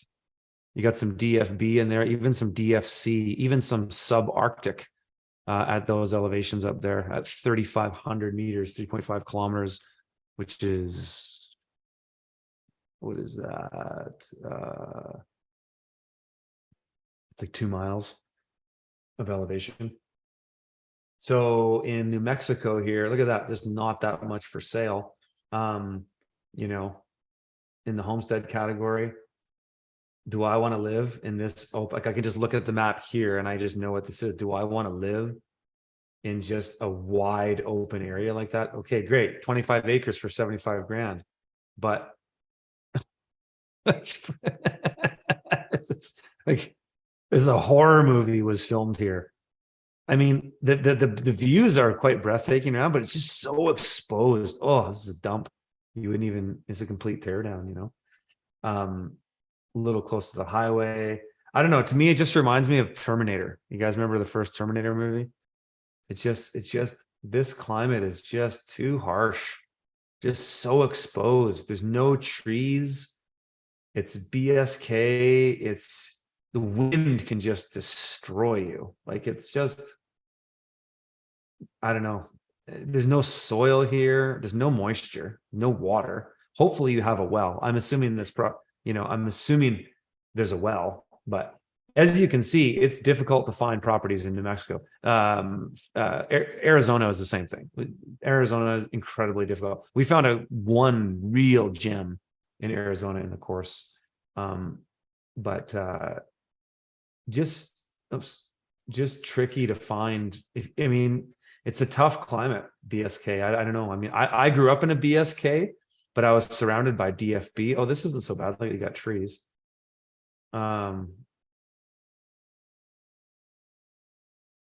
Dumpy, but potentially fixable. Kind of funky. No pictures of the land. Why is that? 20 acres. Let's just see what that looks like. I mean, when I look at places, I'm looking at and thinking about, oh, look at that. Right in the sea. Is this a CFB? That's kind of cool. 2,000 meter elevation. So you get, you'll get a bit of it'll be cold at some times of the year. Oh yeah, you're out of the rain shadow. That's kind of cool. So you actually get some precipitation. So here's a neat observation, when you're looking at topographic maps, is you can see why that is in this little sub climate zone of a CFB, is because you've got this mountainous area that soaks up precipitation. So precipitation coming in from the West Coast hits the mountains, and that's how you have watersheds, right? That's how rivers flow, as it hits mountains and it streams down. So you're in here, you actually get some of that, you benefit from some of that precipitation, and then just beyond it is a rain shadow where all the precipitation hits the mountain, and then everything else to the east of it is dry. And so that's kind of what happens there. But that's kind of neat. You're in an area that you don't, most places in New Mexico aren't in this climate. I would do something like, I would just Google this area and just go climate data. And so here we go. This is in Celsius. So surprisingly, yeah, because of the elevation, it doesn't get hot. So yeah, it's an okay climate. 30 is, what is 30? It's like 80, 85 Fahrenheit. Look at that. You actually get some snow. You get some rain. If we go back here, oops. Go back to this. Let's go rainfall. And you can just basically get an idea, just really simple. Let's go annual rainfall. 8.9 inches a year. Whoa, whoo, damn, that is dry. So even in this mountainous range where precipitation comes in, that is still bone dry. But yeah, I mean, if you get 8.9 inches there, you get like 2 inches here. So I don't know. For me, that it's just a harsh climate. I don't see really why you'd want to live in that climate. It's too harsh. Look at here. Beautiful country though. Like I love the surroundings. We've got a big cistern up on the hill. Just harsh climate though. Like where's this place? 118 Wolf Road. You guys liking this?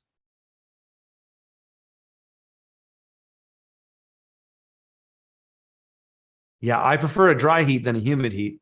But I tell you right now, I really am enjoying the humidity because we have such a dry climate here, and it's dry in the winter, but there's tons of snow. Right now, it's super humid, and I really like it. Everything smells fresh, and yeah, this is tough. This is a harsh. This might even be a step climate here. Yeah, so we're BSK, right on the verge of that CFB area, but this is a harsh area. So let's just Google this, for example.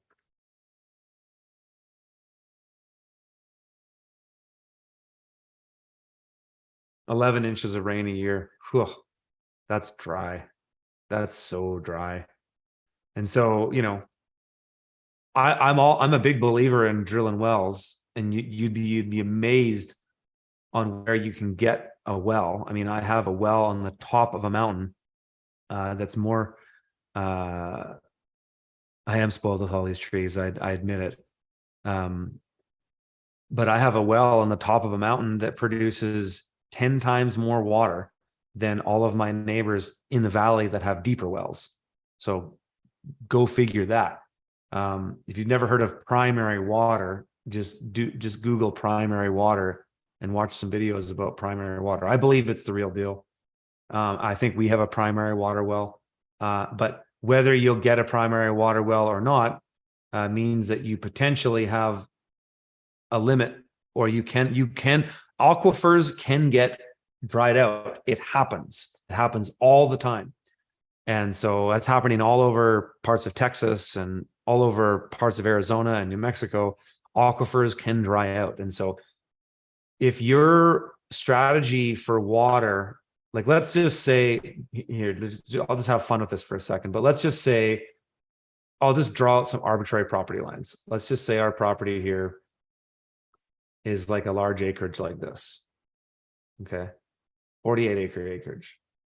And let's say you're looking at this raw piece of land. There's no house here.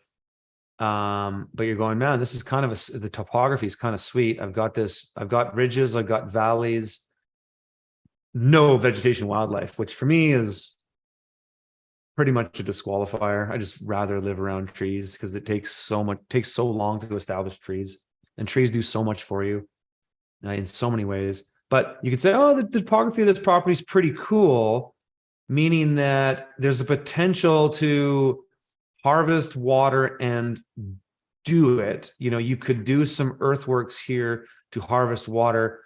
First thing I would do is I would identify my valley. So I'm looking at that. Okay, so I got these ridges. I got this really nice valley here. I'm going to draw the valley.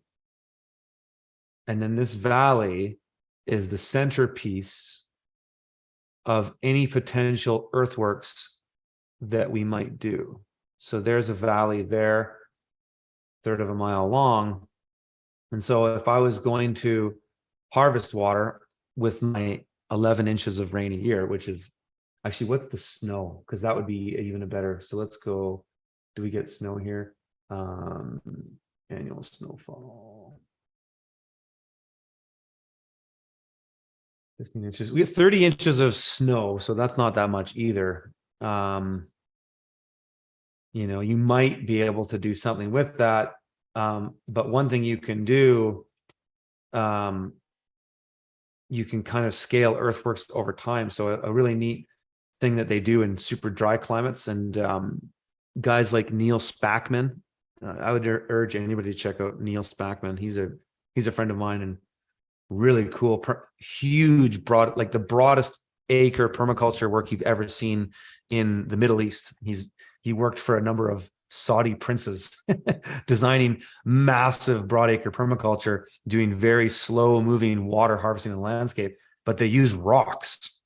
And you can do these things called one rock dams, where you take rocks and you just put rocks all across this draw. And essentially what it does is it just slows the movement of water over time. And it's a really easy thing to do. You can just do it with your kids, and you do it by hand, but it could be something you do in here first.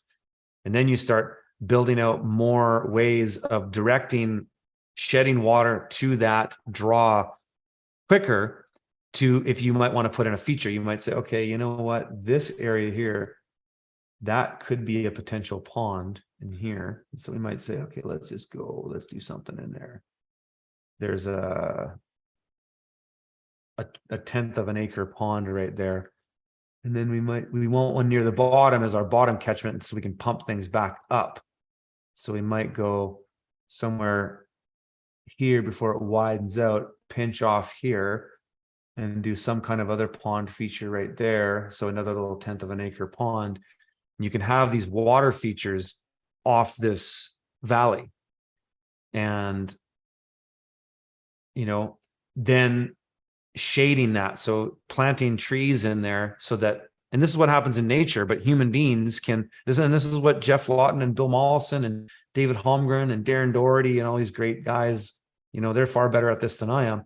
But, when it comes to design, that's what they would do. And they, you shade this area, follow the path of least resistance, let the water go there, encourage water to go there, and then shade it out. But that's kind of what you'd have to do. And, going back to my point about aquifers, is that in the in the short term, you can use well water. Say you drill a well here. Oh, look at this. What's this? That's kind of neat. Say you drill a well here and you have miraculously you get 10 GPM and you can use that to irrigate. You can do that for a while, but you want to be careful. If you do that too much, you can tap out a well. And so case in point, on my property, I have a well that I believe is primary water. And the reason I believe that is because it goes through straight limestone. We drilled through limestone for the whole thing. We had about 20 feet of dirt and soil and loose rock, and then it was hundreds of feet of limestone. And then all of a sudden, boom, we hit water. So I think I'm tapped into something pretty deep. And the fact that I'm high on the mountain is interesting too, with the way the broad geography forms. But I'm treating that as if it's a scarce resource. It might be an unlimited resource, but I'm treating it as if it's scarce. And so, yes, I'm using that water right now to irrigate my entire, call it half acre of gardens, about 1 acre of orchard and forest, and then another quarter acre of another food forest area. So I'm using it to irrigate this, couple acres of area. But I'm developing definitely 2 ponds this year and maybe 4. We'll see how far I get on the 2. And then I'm going to move all of my snowmelt on my property, and just with these diversion ditches, which is essentially like skid trails, diverting snowmelt to these ponds to fill them up. And that's my plan in the medium to long term. But in the short term, I'm using my well. Yes. And so you could do that in a place like this. The only thing I would say, though, is that there's just not enough vegetation here.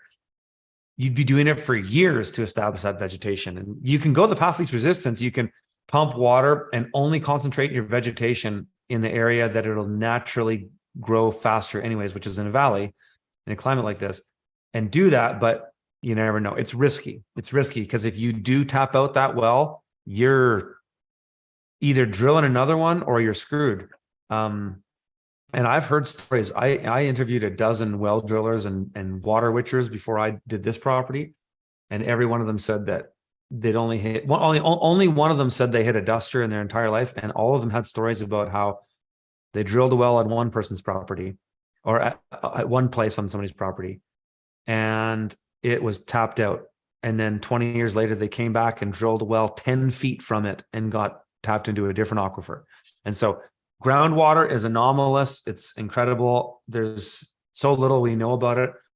And I wouldn't be surprised if it's the same scarcity model, just like everything else. That I wouldn't put it past them that water, if water was completely infinite in the world, just like petroleum, I believe is, that it's just created in the earth. We don't know anything about the real geology of the earth. It's all a bunch of propaganda to create a model of scarcity so that governments and corporations can manage that resource and then basically dictate the politics of the day based on the management of a resource, which is kind of the story of most other industries.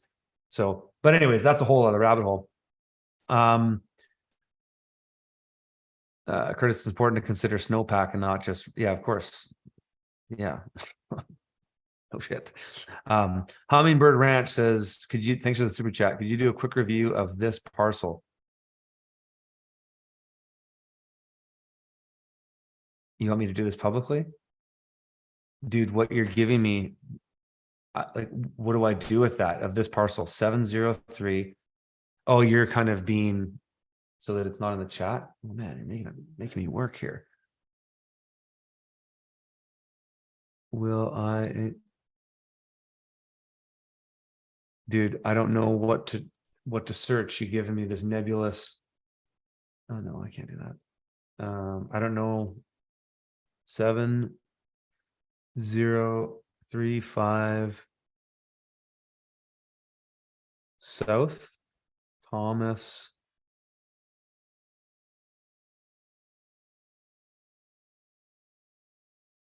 Arizona. I don't know that. I don't know, dude. You gotta give me a better address to search. But yeah. So I won't allow it. Yeah, I don't know how to help you here then, bud.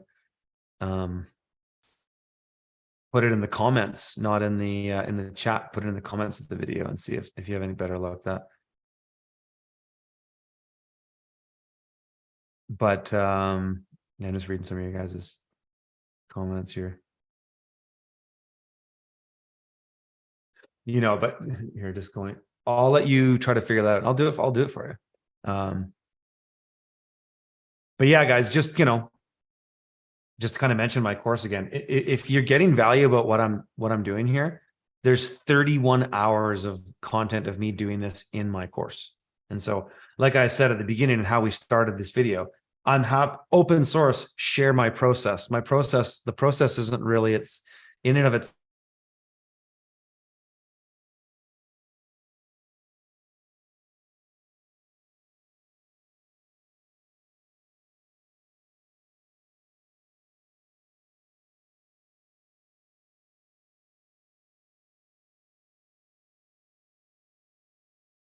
A bunch of others in the other videos. We started with climate, then we went to geography, then went to water. Those three are crucial. And Thomas Loop. Okay, so just put this Thomas Loop, Arizona. We go through this process and evaluate it, and the value of my course is that I show you. Oh, here we go, dude. Boom, you're golden. I just do it 52 times over properties all over North America, and so I know the content is extraordinarily valuable, and it's going to save you so much screwing around. So, what side of the road are you on here, brother? I see some power lines here. Are you on the upper side? I'm watching the chat. You can tell me. Are you on, like, are we between these roads here, or are we down here? You tell me in the chat, and we'll do it for you in real time. We got Media Bear in the house, folks. He's got a new one coming out. I'm making a cameo. Media Bear, how's that new one coming along? Are you ready for my cameo?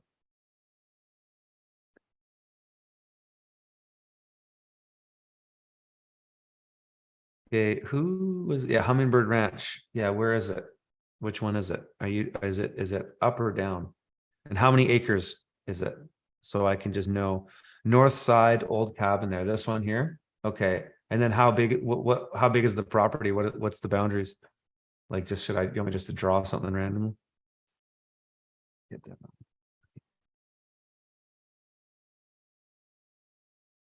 Is it just like this or something? Is this your property? I don't know. I'm just taking a guess. And you can see the bare roof in the North Far Line. How big is your property, Hummingbird Ranch? 20 acres. What did I draw? Did what I draw out? Is it like that approximately? Just to give us an idea. Is that what it is? Is that your 20 acres like that? I don't know. I'm just spitballing, right? I'm just whoops. Power lines run west side. Oops.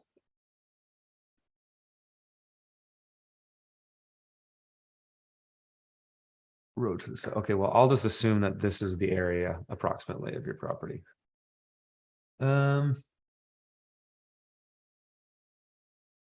Elevation, we're 2,000 meters. So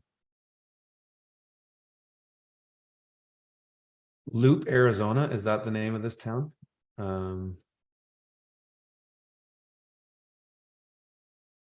So this is what I always do.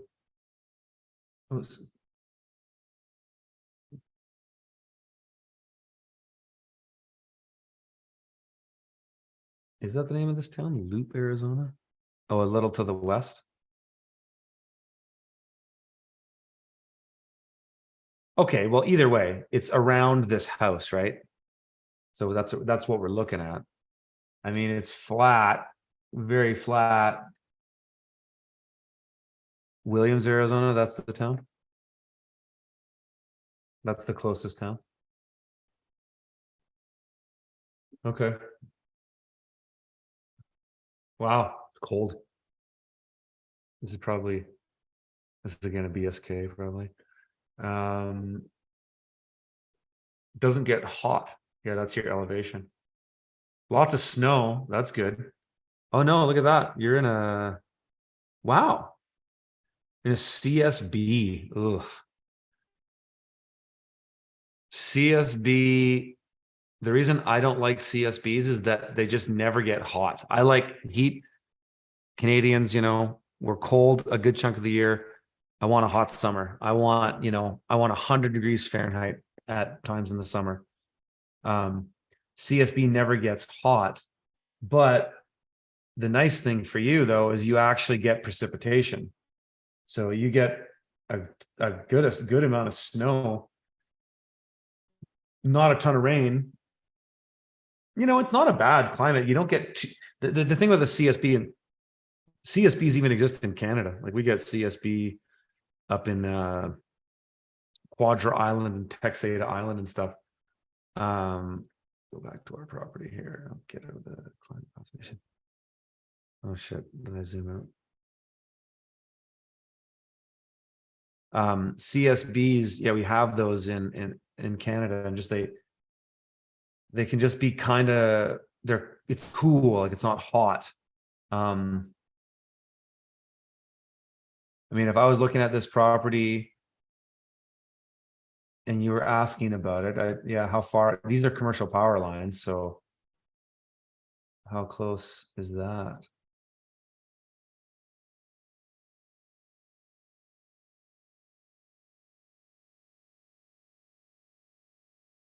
$122 meters.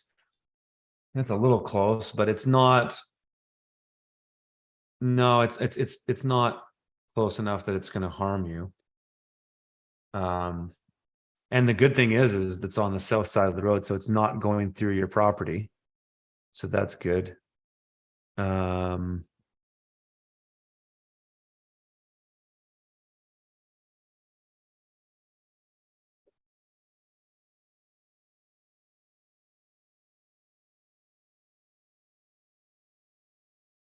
So let's do this. So this is something I always do when I'm looking at properties, is I take my polygon and I draw a circle, do 100-kilometer. Yeah. Oops. Radius, kilometers, 60 miles or 100 kilometers. I do 100 kilometers because I'm a Canadian. Let's get rid back here. So, I'm always looking at, what are you close to? Google Earth is being annoying right now. Get out of this. Just want to zoom out.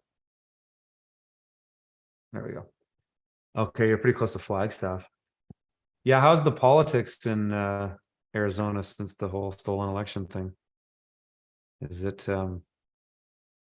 a lot of people disagreeing with each other?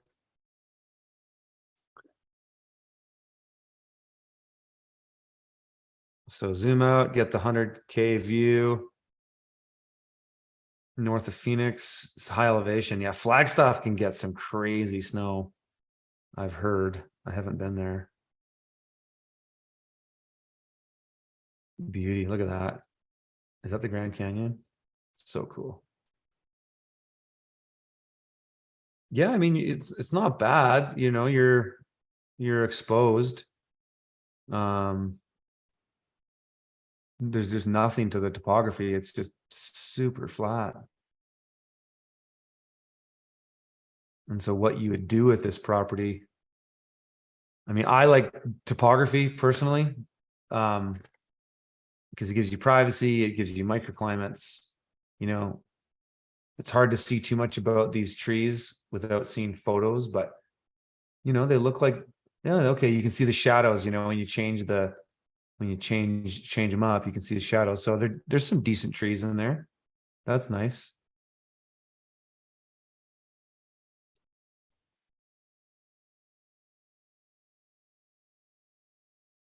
I don't even know where you'd put any water features though. Like where would you put a pond? And this is the kind of situation where Google Earth can only show you so much topography. If you wanted to get another topographic map, they exist, and you could probably get it from your county, from the county map. Because you might want to say, yeah, where could I shed water? You know, if you get a decent amount of snow and you can move that snow somewhere, then if you can move that snow into an area like a pond, see, this looks like something that goes down. Then you can have a pond, which is nice, and it can accommodate and can accommodate more trees and plant life. Challenge too here is there's the soil's rough. Like the native soil is just not a lot there. Yeah, slide the timeline to see the seasonal changes. Yeah. Oh, there's a nice good. That's in May. Oh, they got a nice little solar panel rig there. You got 10 kilowatts there or something. Oh, look at that. We can see your work over the years. See what you've done.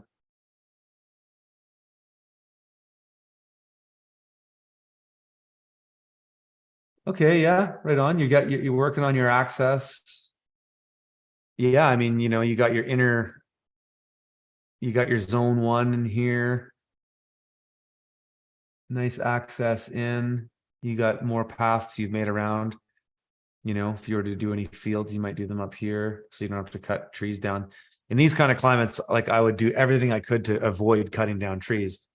Sometimes if you thought, well, I want to make a production field, and I don't know your exact property lines, but I'm assuming that this might be, I'm hoping that this is in your property, but half acre, you wanted to clear an acre, you'd want to do it in the area with the least amount of trees, because trees are so precious in these climates. And so I might consider cutting up an area, cutting up an acre or something like that, if I was going to do some kind of field production. But the cool thing about these climates too is that you can also plant in and amongst the trees, because the summers are pretty harsh. Well, actually, no, they're not, because you're pretty high elevation. No, the summers aren't harsh. 28 Celsius is your highest temperature.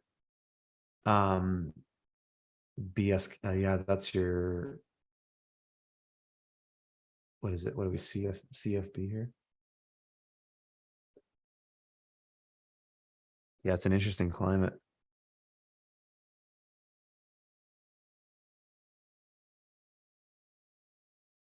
So somebody's like, you can collect snow. Yeah, that snow melt water capture is like the best form of water capture, because it moves slow and it moves very passively, and it's not like rain where it causes a ton of erosion. It does erode, but not in the same way. Oh, whoops, legend. Yeah, CSB, man, it's an interesting climate. Not my pick, but yeah, I mean, I think you can do stuff here. You can make it work. It's nice that you have trees on your property. You got privacy. It's nice that your house and infrastructure is off the road and in.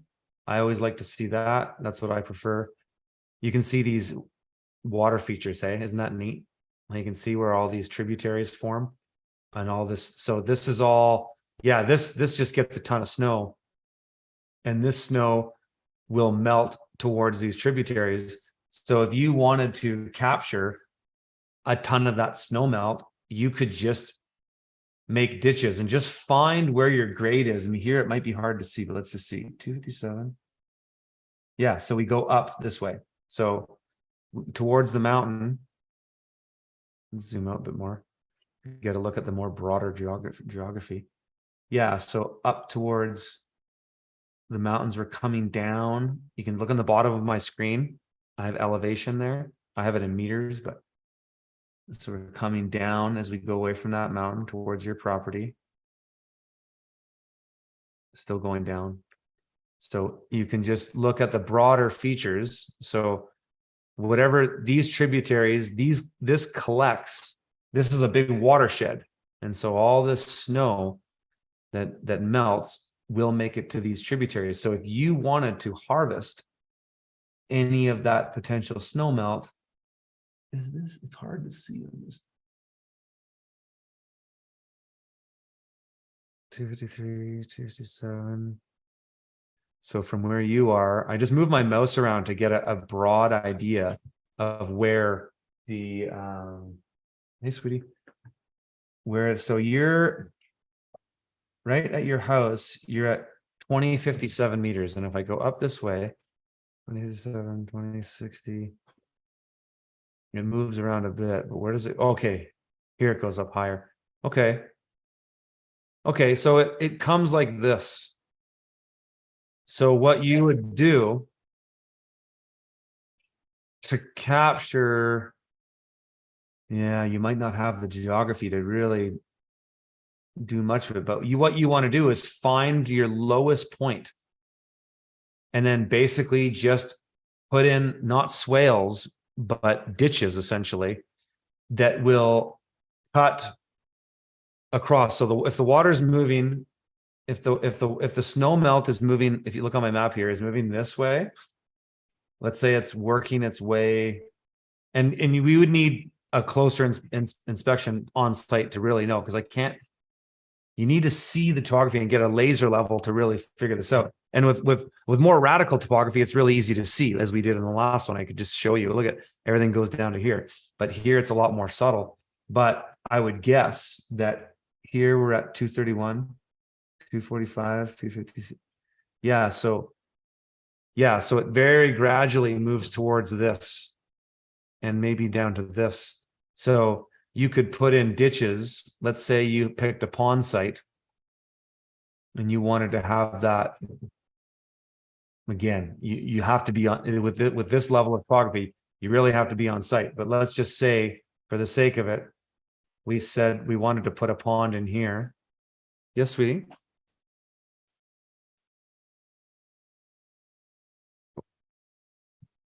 I already fed them, sweetie. You do? Okay, well, can't you just scoop it out of the bin? Just scoop it in. One sec, guys. Okay.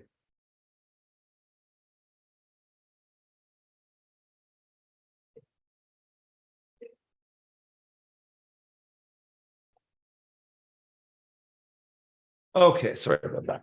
But let's just say that was a pond. Okay, this is hypothetical because I'd have to be there to notice this gradual, like this subtle of topography. I can't see from Google Earth. I'd have to be there to know. But if it was shedding here, and depending on where your property line was, what you can essentially do is put in diversions. So snow's coming down this way as it melts.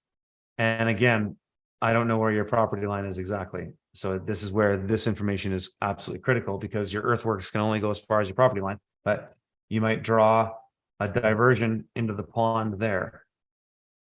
And then you might say, okay, well, then I can do another one and get this stuff that's coming down here into there.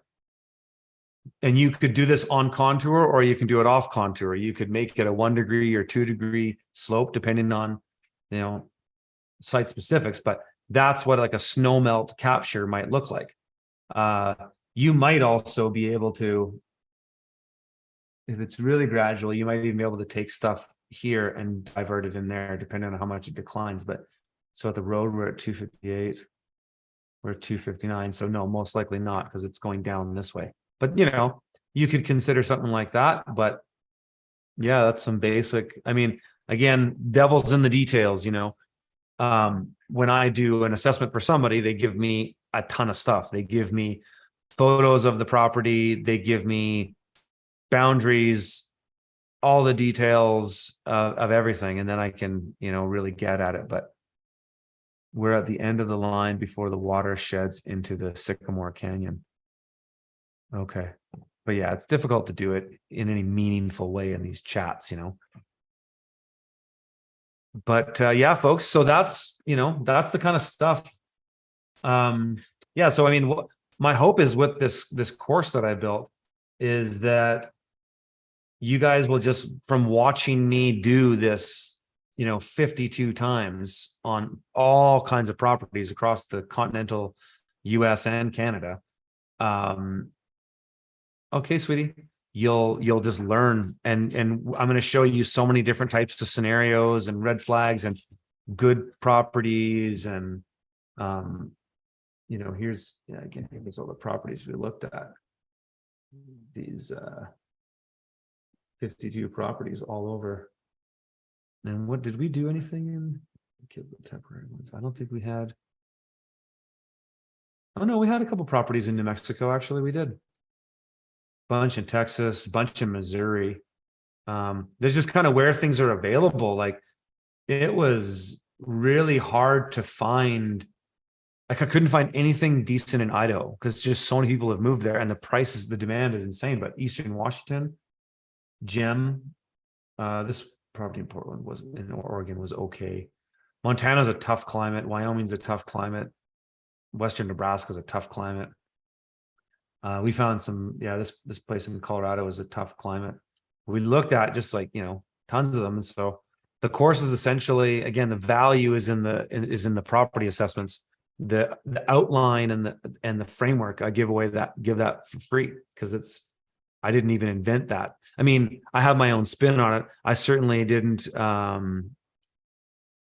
Oh, thanks for that, Hummingbird Ranch. Thanks, Curtis. Super helpful. And if you ever make a trip to the Grand Canyon, okay, well, I appreciate that.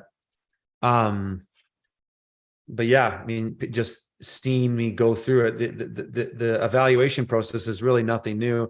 I mean, you talk to different types of, permaculture consultants and whatnot, they'll all kind of have their process. I think a lot of them use a variation of the scales of permanence to analyze things. But everybody might do something a little bit nuanced. But for me, I just kind of keep it simple and just, what's your context? Like, what are you looking for? And then let's eliminate, if we have some candidates, let's eliminate threats, and then let's go through the scales of permanence. It's really that simple. But the value that I offer in my course is you get to watch me do this 52 times across all these places in North America. So if you guys are interested in that, it's just go to the waiting list and sign up. It's homestead.freedomfarmers.com.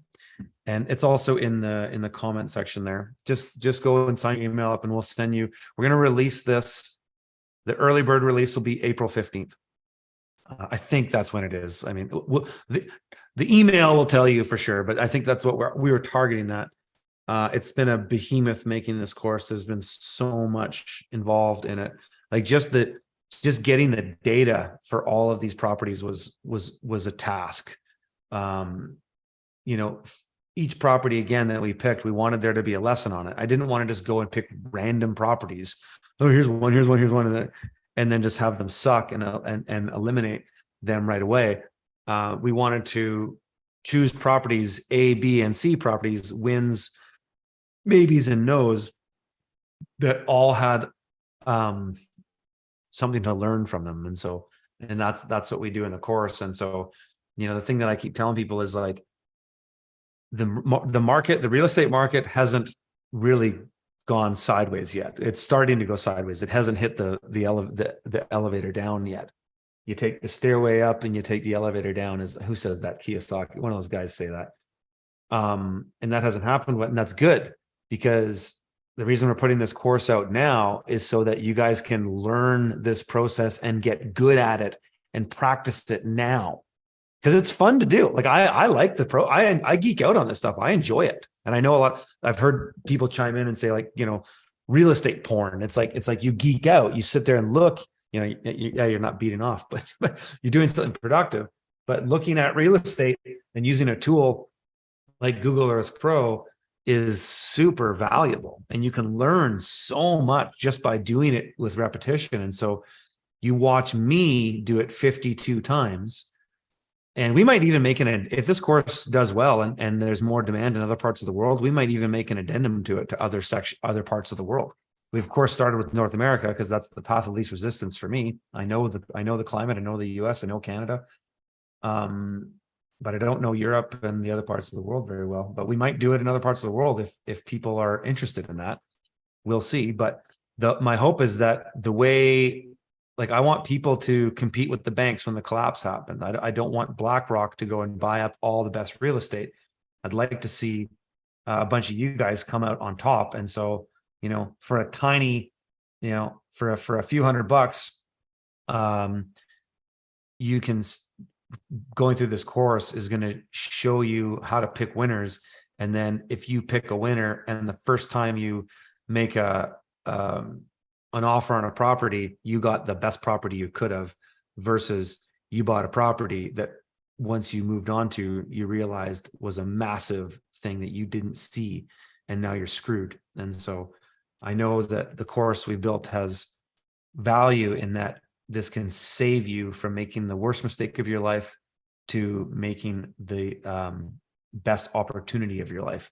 And that's my hope with this. So somebody says, how about the Ozarks? Yeah, they're pretty cool.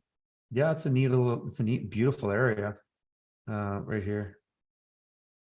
The geography in the US is phenomenal, just as far as like, what is this? Like, the Ozarks are insane. Like, what the hell is this, right? Like, it's like that thing you look at in Tennessee. This always trips me out. Me and David Devine were looking at this the other day, like, what is this?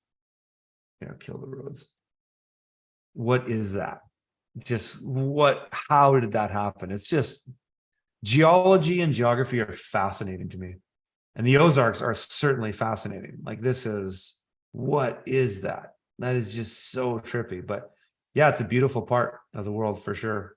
If I was going to live in Missouri, it'd probably be there or somewhere in there, because you actually have topography. I wouldn't live in the flood zones. I know there's some places here where the water table really climbs up. But if it was me and I was looking at land in this zone, I would be looking there. Actually, I'm just kind of curious. Oh, sorry. I wasn't sharing my screen. I was assuming that I was sharing my screen here. I'm going to do this. Yeah, like, what is this, right? The Ozarks. What the hell is this? And then just to backtrack a bit, I was showing people Tennessee. Kill this.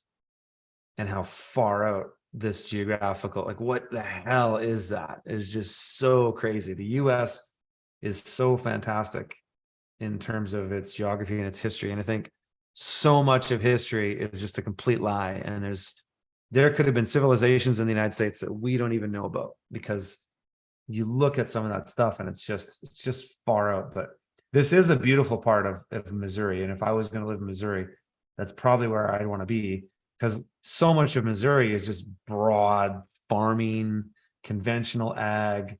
It's kind of gnarly, but this is a really neat part of the world. And just look at all these little lakes. Like, it's just super cool.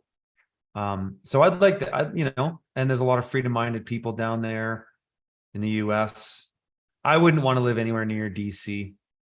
Just wouldn't want to be anywhere near. West Virginia is one of the most beautiful places in the world, but I wouldn't want to be in West Virginia. I know, Tim Pool and a bunch of his crew all moved to West Virginia. I wouldn't want to be I wouldn't even want to be close to Washington, DC. Just why bother?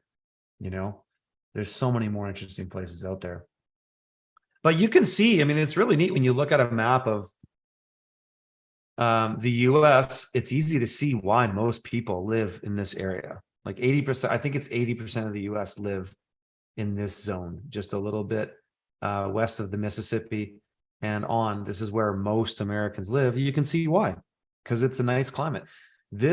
All this is rough. And the only reason that you can actually farm out here is because of massive irrigation infrastructure and things like that, which are fragile. Wells do dry up. These parts of Nebraska and South Dakota and stuff are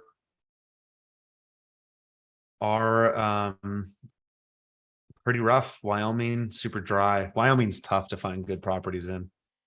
But yeah, anyways, folks, what are you guys saying? I think I'm going to shut her down here. Not a fan of the humidity. Yeah, me neither. I want to enjoy every season. That's why I like Canada. I love winter because my wife and I are pretty big into snowboarding, and we live so close to killer mountain, and we shred, and our kids are learning how to shred. Our kids are learning how to ski because I think skiing's better for their knees when they're little. But I want to enjoy every season, and this is why I don't like Florida. Is just like it sucks in the summer. It's just uncomfortably hot, and I don't like that. Um, I love every season here where we live. I love the winter. I love the spring. Spring is probably my favorite season. I love the summer, and I love the fall, and I love the winter. I love it all. But I don't want to live in a place that has a season that I don't like. And so, what about Gates? Is he the largest landowner? Yeah, right. I bet you, isn't it what's his name? Ted Turner. Doesn't Ted Turner own more than Bill Gates? And no, you know who owns the most amount of land in the world is the British Empire. The British royal family is the largest landowner in the world, as far as I know, like bona fide. It's why they don't put Elon Musk is in the Forbes 500. It's like that's the peasant list of the rich people, folks. They don't have any of the old Italian and old Jewish families and all British, all these old Anglo-American establishment. Those people aren't on that. Bill Gates, largest landowner. Yeah, right. Give me a break. Maybe largest public landowner. Not public land, but known to the public. So yeah, I don't like these crazy hot climates. Going back to that. What else are you guys saying?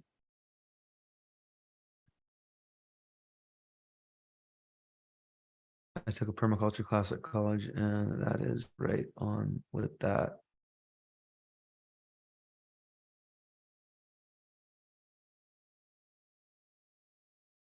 Pretty epic protest outside of Blackrock, Paris. Really, that's cool.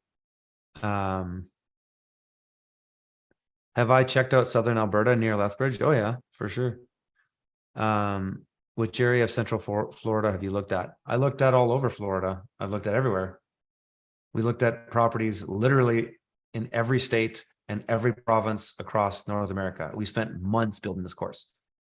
We started this course in the fall on just like the foundational, how we were going to construct it. And then I've been doing this all winter. This is all I've been doing, is looking at properties all over North America, all over winter.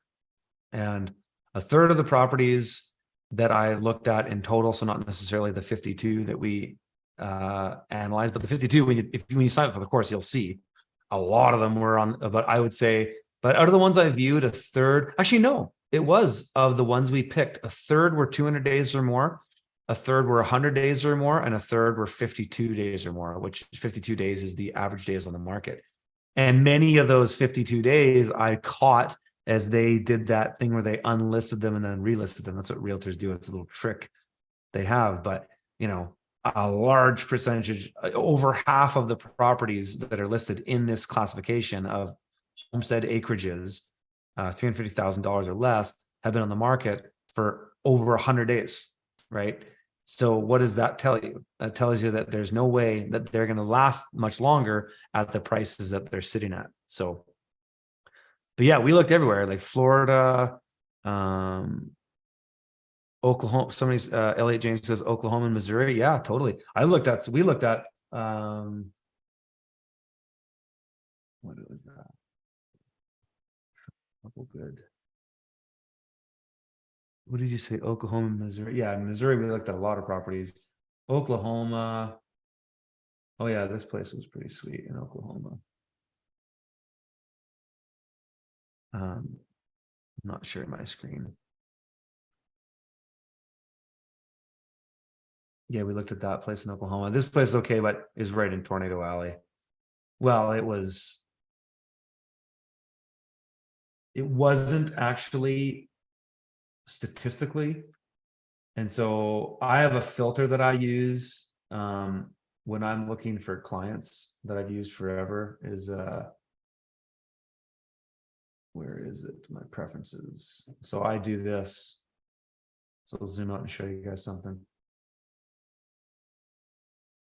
Tornado Alley, boom. And so if it was me, and Tornado Alley is actually not exactly this. Tornado Alley, if you Google it and just Google United States Tornado Alley, and you'll get a big map kind of like this, but then you'll have hot zones and medium zones and cooler zones. So just because a property's in this area doesn't mean that it's a high tornado risk or it's had one. It just means that this is what I drew. I just drew this on my map and saved it as a layer. And I basically just took the whole Tornado Alley and drew around the outside of it. But there's going to be nuance to this. But if it was me, and because I actually, to be honest, I'm considering buying property in the US because I know this opportunity is going to come. And when it does, I'm going to have cash ready and I might buy a place in Texas and we might go down and live in Texas for 6 months of the year. And I like the US. So, but anyways, I don't want to permanently live in the US, but we might be, call it snowbirds or something. But I wouldn't consider, if I'm just looking for myself, I wouldn't even exercise looking at a property in Tornado Alley. Same with hurricane zone. So I did the same thing. I went and I just Googled hurricane zone maps in the US and I just did a rough drawing. And so again, yeah, you look at this map of this part of North Carolina, that doesn't mean that that's all in hurricane zone. There's going to be hot and cool or medium zones in there. But for me, that's good enough. And so I wouldn't even consider, just for me, not even worth the risk. This is what I like about cold climates opposed to warmer temperate climates, is that in cold climates, you don't get weather extremes. You get evenly distributed weather extremes over time in the form of snow, but you don't get hurricanes, tornadoes, floods, landslides, which you get those in temperate climates. And so I like cold climates personally for that reason, is that you're just away from those. So no, yeah, of course, you can live in parts of Texas that are outside of the hurricane area or outside of the tornado zone for sure. But again, here, for example, I drew this just roughly, maybe I know Jack Spirko, a buddy of mine, he lives around Fort Worth. And I don't think he's had any recent tornadoes. So again, it doesn't mean that you don't get it. It's just, if I'm looking for myself and I just want to, in a broad way, avoid any looking at that or dealing with it, I'll just stay outside of that. I'll just make a big stereotype. Okay, I'm just not going to go in that area. It's just easier that way. So that's kind of my thinking on that.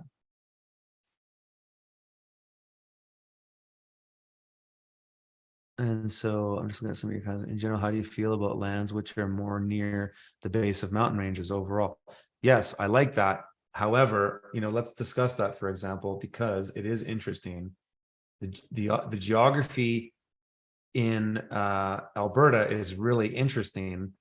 And it can be incredibly volatile because along the base of the Rocky Mountains here is a climate edge. And so when you have an edge in nature, you have volatility. And so edges can be great, but they can also be a nightmare. And so you can see the edge as far as the climate classification, and you can see the edge as far as, so you go from a DFB to a DFC, and that's really just elevation as you climb. This is such a fun drive. Any of those who've made it, if you come out from Kananaskis or you come out from Banff and you drive into Calgary and into the prairies, it's just an incredible, it's so cool to be in the Rockies in the thick of it, and then you come into this wide open expanse. It's quite breathtaking. It's not for me. I don't like it. I find the volatility, the Chinooks are great in the winter, but they suck in the summer. And so I just don't want to deal with Chinooks. You get all that stuff all down into Colorado. All this Rocky Mountain on the verge of the DFB coming into these subarctic areas in the mountain is this crazy edge of weather volatility. And that extends all the way through Colorado. You get that down here. You get these You get these high areas up Colorado Springs and stuff like this on the edge of this mountain. You can get crazy winds, and you get just phenomenally weird weather in the middle of the summer or the middle of the winter. And it's just not for me. This is where I grew up, in Kelowna. Kelowna is really neat because it's in a BSK. So check this out. This, you can see it. So just looking at you can see all this low stuff between the lakes. That's all a BSK. That's a high arid desert. But then surrounding is all DFB, DFC. So look at that. Isn't that neat? And even this is what's neat too in the Okanagan Valley. The Okanagan Valley is one of the most interesting microclimates in the world that I've ever seen. You got this BSK, and you come up towards Vernon, Armstrong, and Salmon Arm. You get into this CFB area, which is it's this it's not tropical, but it's temperate. It's this temperate area. It's amazing. I was looking for property. Actually, I almost picked the place that was a toss up between the place that we settled on, and we're in a DFB, not on a CFB, but we were looking at a property up here, and it got a ton of rain, and it was really neat, very different climate, but we settled on a climate that we were more comfortable with. And I grew up in a BSK, but it was surrounded by a DFB. And so I'm kind of used to those climates, and that's what I wanted to live in. But, in my opinion, and you might assume this is bias because I was born and raised here, but I do think British Columbia has the most to offer in Canada as far as climate, because there's just so many different climates in BC. It's phenomenal. Like, look at that. You get it all. On the coast, you got CFB, and a little bit of CF. Is that CFA or CSA? Which is okay. CSA coming down into California. That's all very nice. It's a little different when you're in the coastal areas here, Nanaimo and stuff. It just never gets warm. It never gets cold, but it never gets hot. And I'm not into that. But we got all this DFC, DFB, BSK. Like, it's so diverse in BC. But then you come over in Ontario and Quebec, it's like, boom. It's just like two climates, mostly one. It's mostly DFB and a little bit of DFA in Toronto because of the lake effect. You get a little bit warmer. And so when you look at the climate classification system, the way it works on the way the legend is set up on this map is that to go on it's warmer on the left and colder on the right and more precipitous down. So when you're looking at the boreal climates, approximately a DFA is going to be your driest and warmest of the boreals. And then if you go down to a DSA, you're getting more precipitation. DWA, there's no DWAs in North America. That would only be in higher elevation parts of South America. But then when you go over to the right, so you get colder. So DFA is a nice climate. That's like the Toronto GTA area. Some parts of no, Quebec doesn't have any yet, but you can see some of it here in New York. It's nice. And then DFB is what most Canadians know, boreal climate. DFC is getting a lot colder. Like, I wouldn't consider living in a DFC up in northern Alberta. Up here, it's rough. But around Edmonton, it's okay. It's okay. But you get further out, Slave Lake, Alberta. I tree planted in Slave Lake, Alberta once. It was the gnarliest climate, so buggy and so cold in the winter. Just buggy in the summer, cold in the winter. It just sucks. But so, I mean, yeah. Again, I lived in Quebec and Ontario and BC, but I think BC is the best if you're going to pick a place to live in Canada. If you can handle the politics, British Columbia is great, and the politics are irrelevant to me because I know how to navigate them. Well, the politics don't affect me at all, except putting up with the annoying rhetoric. It's the law that I'm interested in. The law doesn't bother me because I found the way to navigate it. So I don't care what the NDP government says today or tomorrow. It's all just virtue signaling and BS. I read the law. And so I can handle it here. So it doesn't bother me. Dean Clifford, he lives in BC now. He loves it. He doesn't care about the politics. Again, I'm not in the city, so I don't care. Every time I go to Kelowna, it's a freak show. Kelowna is turning more and more into a freak show. We were there the other day, and it's my wife and I just people watch. It's just insane. It's just it's nuts. So it's the same anywhere, but BC is nice because there's way less people. There's a huge diversity of climates to choose from. And the geography, I love the geography. I love topography. It's what I'm interested in. I like mountains. I like that. It creates limits too, because you want to be on the right side of the valley, right? You want to be on the right side of the mountain. But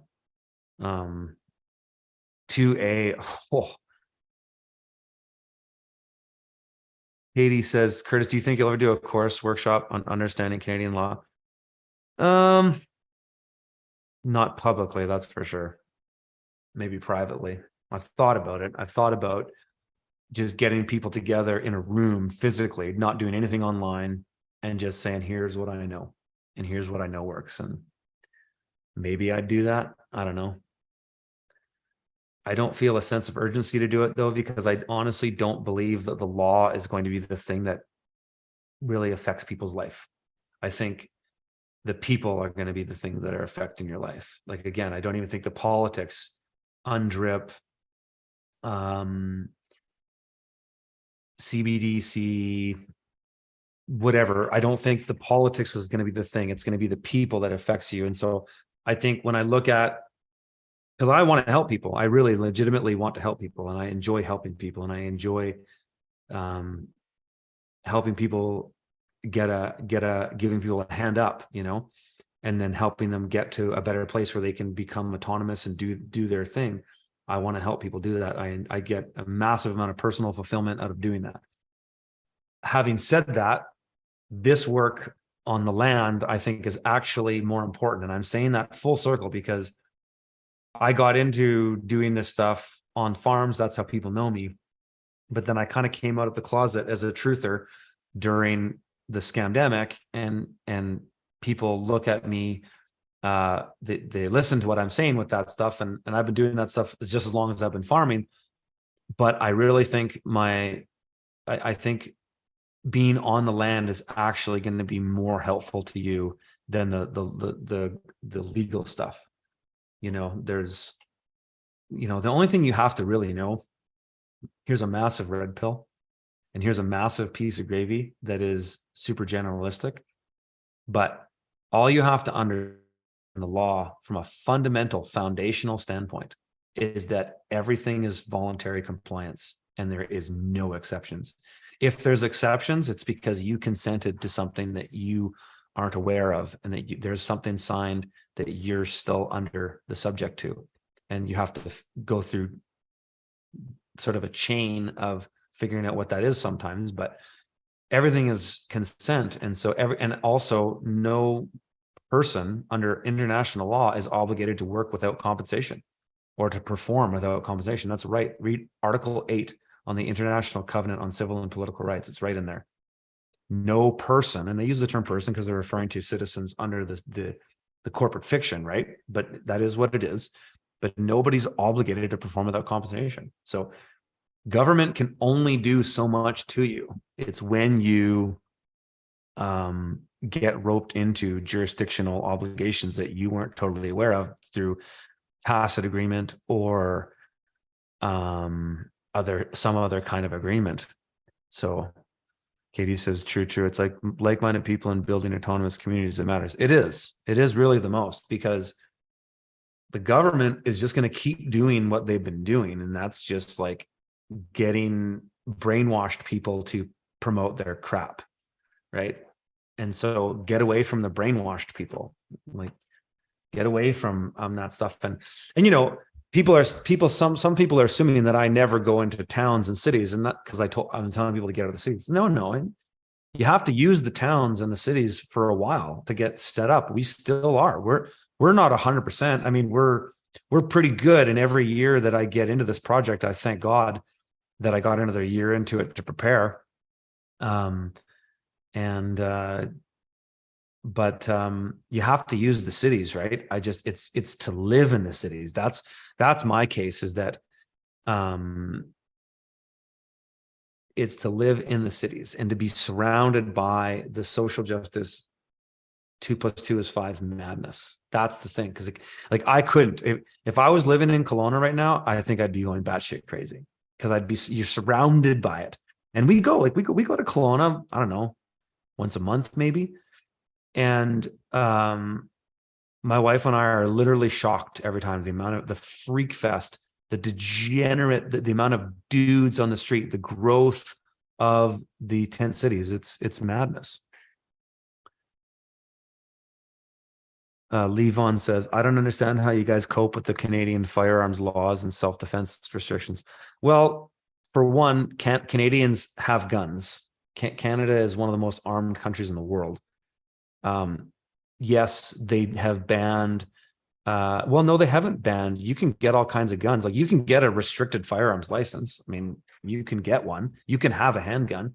Yeah, there's all kinds of dumb rules with it, but yeah, you can. And so how do we cope with it? Well, we cope with it because we're here. But you can still get guns. You can still get guns. Like Canadians have guns. There's a lot of guns in Canada. So yeah, but the laws with, somebody breaks onto your property and they try to cause you harm and you shoot them out of defense and then you're the one gets in trouble. Yeah, there's no question about it. That sucks. However, the one thing that's great about Canada is there's very little crime comparatively to the US, like not even close. Violent crime is insignificant here. There is just so little of it. And so Americans have more of a culture of violence. It's just the reality of it. You guys have way more of a culture of violence than we do here. We don't. Canadians, yeah, we get criticized and made fun of for being too polite and too soft-handed. And those things are true to some degree. At the same time, Canadians are far less likely to just shoot somebody for a disagreement, whereas in the United States, that happens all the time. And so it's a bit of both. Yeah, okay, I don't like that there are some restrictions with that kind of stuff. At the same time, I'm just not worried about having to defend my property from armed raiders. It's just the likelihood of that happening in Canada is so small. And I'll tell you what, another thing, and just we have way less people. So maybe the legal aspects of gun laws are somewhat correlated to need, in that there's so few people here and there's such little crime, especially outside of the cities. There's basically no crime. Kelowna's crime rate, though, is like the #1 in Canada right now, I think, per capita. But outside of the cities is just like very insignificant. Not to say there isn't crime. Yeah, sure, there's some crime, but it's very insignificant, and very little of it is violent. And so you just have to look at it rationally and agnostically. And it's like, yeah, there's just when and if the proverbial shit hits the fan here, it's going to be a situation where it's just attrition. In my opinion, it's just going to be hardcore attrition. There's just going to be nothing available, and you're going to have to just hunker down where you are or get to somewhere that has resources. And there's going to be a big wave when that proverbial moment happens. And I don't know when it will be, but when that proverbial moment happens of there's no food in the grocery stores and people are flooding out of the cities to terrorize anybody that has resources, it's going to be, unfortunately, like think about in the Lower Mainland in Vancouver, you think about shit hitting the fan there and everybody getting out because they're starving. The farms in the entire delta of the Lower Mainland is just going to be pillaged. But those people won't get through Hope Princeton because the Hope Princeton, look at a map here. It's really fun to theorize on this stuff. And I've done this for like 20 years because I've been thinking about the proverbial shit hitting the fan forever. But look at a map of the Lower Mainland, and the fascinating thing about the Lower Mainland, so excluding going into the US, but this giant delta or alluvial fan or whatever you want to call it, of all this mountain water coming out to the ocean, and there's a ton of people in this area included into the US. And so if the proverbial shit hit the fan, it's unlikely that the people in the lower mainland are going to get out of the lower mainland, especially if they're on foot. Because if everybody's trying to get out of the city at the same time, nobody gets out of the city. It's gridlock traffic. You're either, hopefully you got a dirt bike or some means to get off road, and that would be your only chance. But people in vehicles trying to get through, well, if they're trying to get into the rest of, like if they're trying to get into the rest of British Columbia, look at this pinch point, right? This pinch point in the Hope Valley. And this is some of the gnarliest weather in British Columbia comes through here. You know, anybody who's driven on the Coquihalla Highway, you know, going from, say, Kelowna to Vancouver knows in the winter, it's absolutely mayhem. The climate, the weather that comes through here, people aren't getting through here. Like the lower mainland, in a shit hits the fan scenario, you know, besides the fortunate few who got out on their vehicles before there was the massive panic, are stuck here. They're stuck here. And so, like, you're not getting through here on foot. Well, you can for a little ways, but you got a lot of high mountains to get through to come into the gravy of the, you know, the South Okanagan Valley, which is, you know, the agricultural hub of interior BC. And so people are just not going to make it out of there. And so as long as you're tucked away, and that's why, I mean, generally speaking, if I was looking for a place to hunker down, I would completely write off all of this part of British Columbia. I wouldn't even look at it. I mean, the challenge with the islands is that they're islands. And, like, you know, let's say you live on Texada Island. There's nothing here. You got to take a ferry to do everything. You got to take a ferry into Nanaimo and Campbell River and Nanuste Bay and all these places just to get stuff. And so it makes setting up there very challenging. And so I wouldn't even consider looking in there. I would be looking interior BC. I mean, BC is sweet all the way up until, you can just look at your climate classification to know. But, you know, if you can stay in a DFB in BC, it's pretty sweet. I wouldn't go near a DFC. It's just too cold. It's just too damn cold. There are some needs climate here though, like this. Well, DSB is nice. DSC is not that nice. Down here in Oregon and parts of Washington is DSB. That's a neat climate. A little bit less snow, a little bit less cold in the winter, but a little bit more precipitation in the growing season. That's kind of a neat climate. But yeah, I wouldn't go anywhere near the lower mainland. I'd get the hell out of there. I mean, there's so much good stuff in this zone here. And when I was looking for property, I was just looking in this kind of zone here, and I looked all over. And yeah, we settled on our property and got a smoking deal on it because I was able to identify by reading the geography that I had a significant amount of water capture here, even though there was no well that was working at the time and the property was off grid. Nobody wanted to be off grid. I did. So that worked out for me. I was prepared to spend the money for that anyways. But most people gave up on my property because of the lack of water, but because the tools that I'm going to teach you in this course, Finding the Perfect Homestead Property, how to read the geography, you'll be able to pick winners because of that. And I picked my property as a winner because I could clearly see there was two major draws that captured an incredible amount of snowmelt that I could move into ponds.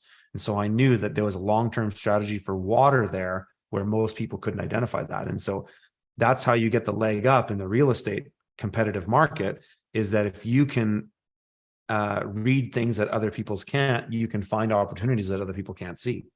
Thus, you can find deals that people don't necessarily know, including the people who are selling the property. So,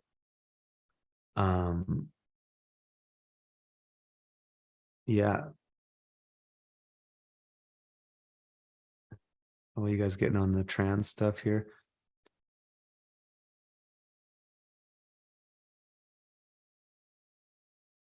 Come to the US, Curtis. Welcomed with open arms. Hey man, I'm in. I do like where we live, and the only way I would, yeah, I mean, if the markets go sideways and the values start to plummet, and I finish my property up here, which I'm pretty confident we're going to finish it all this year. Yeah, I might look at buying another place to vacation or hang out for the winter in the US. But I like snowboarding though. So, I mean, I'm not desperate to do it. And I'm not desperate to move out of Canada, because here's the thing that's great about Canada for the Americans who think Canada is this socialist hellhole, is that, well, for one, the US by measure is far more socialist than Canada. Like by money spent and per capita per person, the US is far more socialist than Canada. There's far more government programs. There's far more stringent laws in the US and draconian measures than there is in Canada. Canada just seems socialist because usually it's Americans think, oh, because it has universal health care, that's the big marker of socialism. It's not really that much of a marker. Your central banks are more important, and the fact that the US can print money that other people can't, because the US has a hegemony with the dollar, therefore makes the US far more socialist, because you can just print money that everybody else will use. So you can create government programs that aren't as that don't kind of hide the natural price signals that happens in a real free market. So Canada is just way less socialist than the US. If you put the medical thing aside for a second, Canada's way less socialist than the US in general. But Canada is, I've been describing it, fascism in pink with a rainbow swastika. It sounds really dystopian. It sounds really socialist, but I've never in my life visited a farm that has been rated with M16s for producing raw milk in Canada. In the US, I've seen dozens. The US is just far more dangerous because of the culture of violence that exists within the United States in the culture itself, which I'm not necessarily opposed to that, because there's a big macro reasons why the US is like that, civil war and stuff like that. But the government is just way less violent. Like the Canadian government may sound to be in some ridiculous acts like Bill C-11 and all this nonsense, but the level of force in Canada from the state is like not even a tenth of the United States. Like the US, FDA, USDA, they will kick your door down. The IRS will kick your door down. In Canada, the equivalent agencies of those will not even exercise that. So that's why Canada, in a way, is actually better for freedom, in my opinion, as far as the state is concerned, is that the state just has far less power. So that's kind of where what my thoughts on it. See where Canadians get my perspective. Many Americans wrong, as we know you're not socialist. The issue in Canada, the lack of rebellious spirit. Yeah, for sure. That is the thing that drives me crazy about Canadians. And that's why I really fit in well with Americans, is because I'm more of an American in my attitude than I am a Canadian. Yeah, the Canadian attitude is similar to the New Zealand attitude, and the Australian attitude is similar to the American attitude.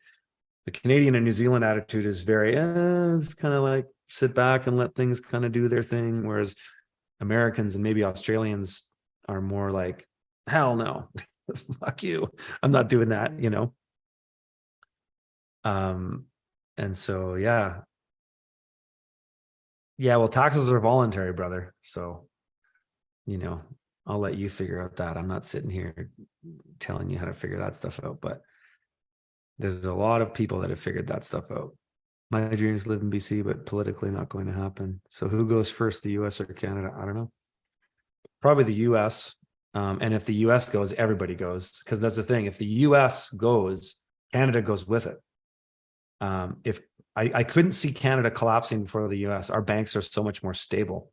Like even in 2008, for example, with the real estate meltdown, the housing meltdown, Canada was hardly affected. The banks are just so much more conservative up here. They still do all the same stuff, but it's just sheltered from it. Our banks aren't as much casinos like in the US, and so when the US goes, Canada is going to go right with it. And so I think it still has a long ways to go, frankly. I think the US has still got, I think this thing's going to drag out for a little while longer. And I'm not really worried about the proverbial shit hitting the fan right away. I think it's all just going to be stages. And I think the proverbial shit has already hit the fan, and we're in we're in a continual downward spiral. And so he's like, Canada has no gold though. I've got gold. Tons of my friends have gold. What do I care if the nation state of Canada has gold? Who cares? We have resources.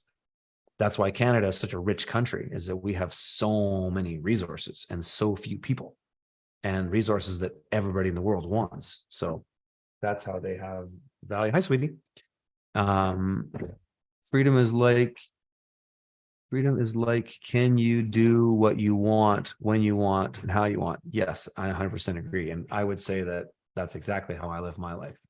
And, you know, there's many different ways to do that. You know, I did a video about that a while ago.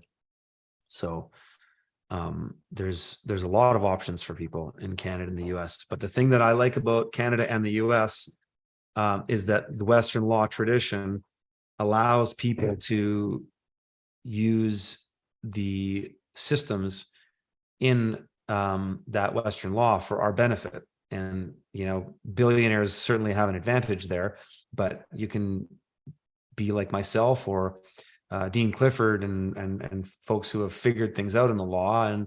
And actually, the more I've learned about the law, the more actually I'm kind of comfortable with it, because I'm not so worried about being railroaded by things, because I understand principles that allow me to get equity and get remedy in the system. So I think the United States and Canada have a really good tradition of that. And I'm comfortable in those jurisdictions because of it. Hey, Darren, thanks for the super chat. Good morning, Chris. Thanks for pushing out more content like in these trying times. I keep using your content to help guide others in my barber chair to see the path of high frequency, anti-fragile, family oriented individual. Yeah, right on.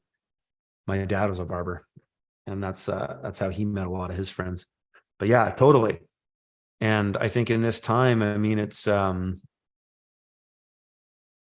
picking your friends carefully is really important. And the cool thing about one thing that's happened to us since living out and moving out of the country is that I used to be the kind of guy, because I'm a very social guy. I was a very popular guy in high school, although I wasn't like a jock. I was a punk rocker, but I was a fairly popular punk rocker. And I had a lot of friends, and I always know people. And when I was in Montreal, same thing. I was a real scene stir. I just knew everybody and go to parties and stuff, and remembered people's names and stuff. And I still am that way. But ever since the lockdowns, when we left, instead of having a bunch of acquaintances, I basically just dropped all the acquaintances, and I still see them from time to time when I go to Kelowna or something, maybe. But mostly we just have more meaningful relationships with less people. And it's actually far better for quality of life, because then we just don't surround ourselves with annoying people, because there's always acquaintances that are kind of annoying. It's just like, well, why bother? Why bother hanging out with annoying people at all? So Levon says, hey, Curtis, started following you and it was just permaculture. Early subscriber content is interesting, though it has some smell of sovereign citizens here in the US. Yeah, so sovereign citizens is an oxymoron. That if you're sovereign, you're not a citizen. If you're a citizen, you're not a sovereign. So I don't know. Those terms that get thrown around, I think, are just meant to confuse people, like the term conspiracy theory. It's a psyop. The term itself is a psyop. So yeah, but I mean, I'm right into that stuff. I mean, people who used to watch my content a long time ago have felt alienated from my content because I've changed. And I'm glad I've changed, because I think change is good. So I'm no longer the urban farmer. I'm no longer into that space, because that space is full of social justice warriors, and it's full of LGBT XYZ 2 + 2 is 5. And I'm not interested in that shit. And so, and that's who I am. And if people don't like it, then I don't care. Listen to somebody else. I've changed. And that's, I feel so blessed actually that I have changed, because I mean, when I was doing the urban farming stuff and speaking at conferences around the US and doing keynotes and stuff like that, it's just all lefty stuff, just hardcore lefty stuff, and I just more and more, I just wasn't into it. on panels, and then people are accusing me of white privilege. It's just like, this is so stupid. I got tired of it. So I evolved and I got out of it. And yeah, some people call that, oh, you're alt-right, or you're a right winger or whatever. It's like, whatever. These days, being called those things is probably not necessarily a bad thing. It's more of a litmus test. So it doesn't bother me that people who and I'm not saying this is you, Levon. I just, your comment kind of triggered me to bring that up. But, I don't really care that people were, not into the things that I'm into now. It's like, well, then go follow somebody else, So yeah, I'm still going, and I'm actually going to shut this down because it's been 3 hours. So anyways, folks, this has been fun, and I hope you guys got some value out of it. And again, sign up for the waiting list. It's homestead.freedomfarmers.com. And hey, thanks for the super chat there, brother, Levon. Yeah, homestead.freedomfarmers.com. Sign up for the waiting list, and pretty soon you're going to get an email that has the early bird offer. And if you want to get in the course, you definitely want to take that one. It's going to save you quite a bit of money. But the course is so valuable, and it's literally a combination of me doing consulting and farming. Everything I've done on the land for the last, how long have I been doing this stuff? Since 2010. So everything I've done for the last 13 years is in this course, in the sense of how I observe and read the land. And I want to teach you how to do that, so that when the time comes for you to find land, that you can do it effectively and quick, and find the right place and make one move instead of making a wrong move. Like, I got a friend here in my area who really bought the wrong piece of property, and he didn't read the geography well enough. And now he's trying to sell it, and it's not going to sell. It's not even close to sell for what he's asking. It's like he's dreaming. But that's this kind of situation you don't want to get yourself into. When you buy a piece of property, you want to make one move and make it right. Either it's the property you're going to spend your life on and raise your kids on and retire on and all that, or it's a property that you might want to flip.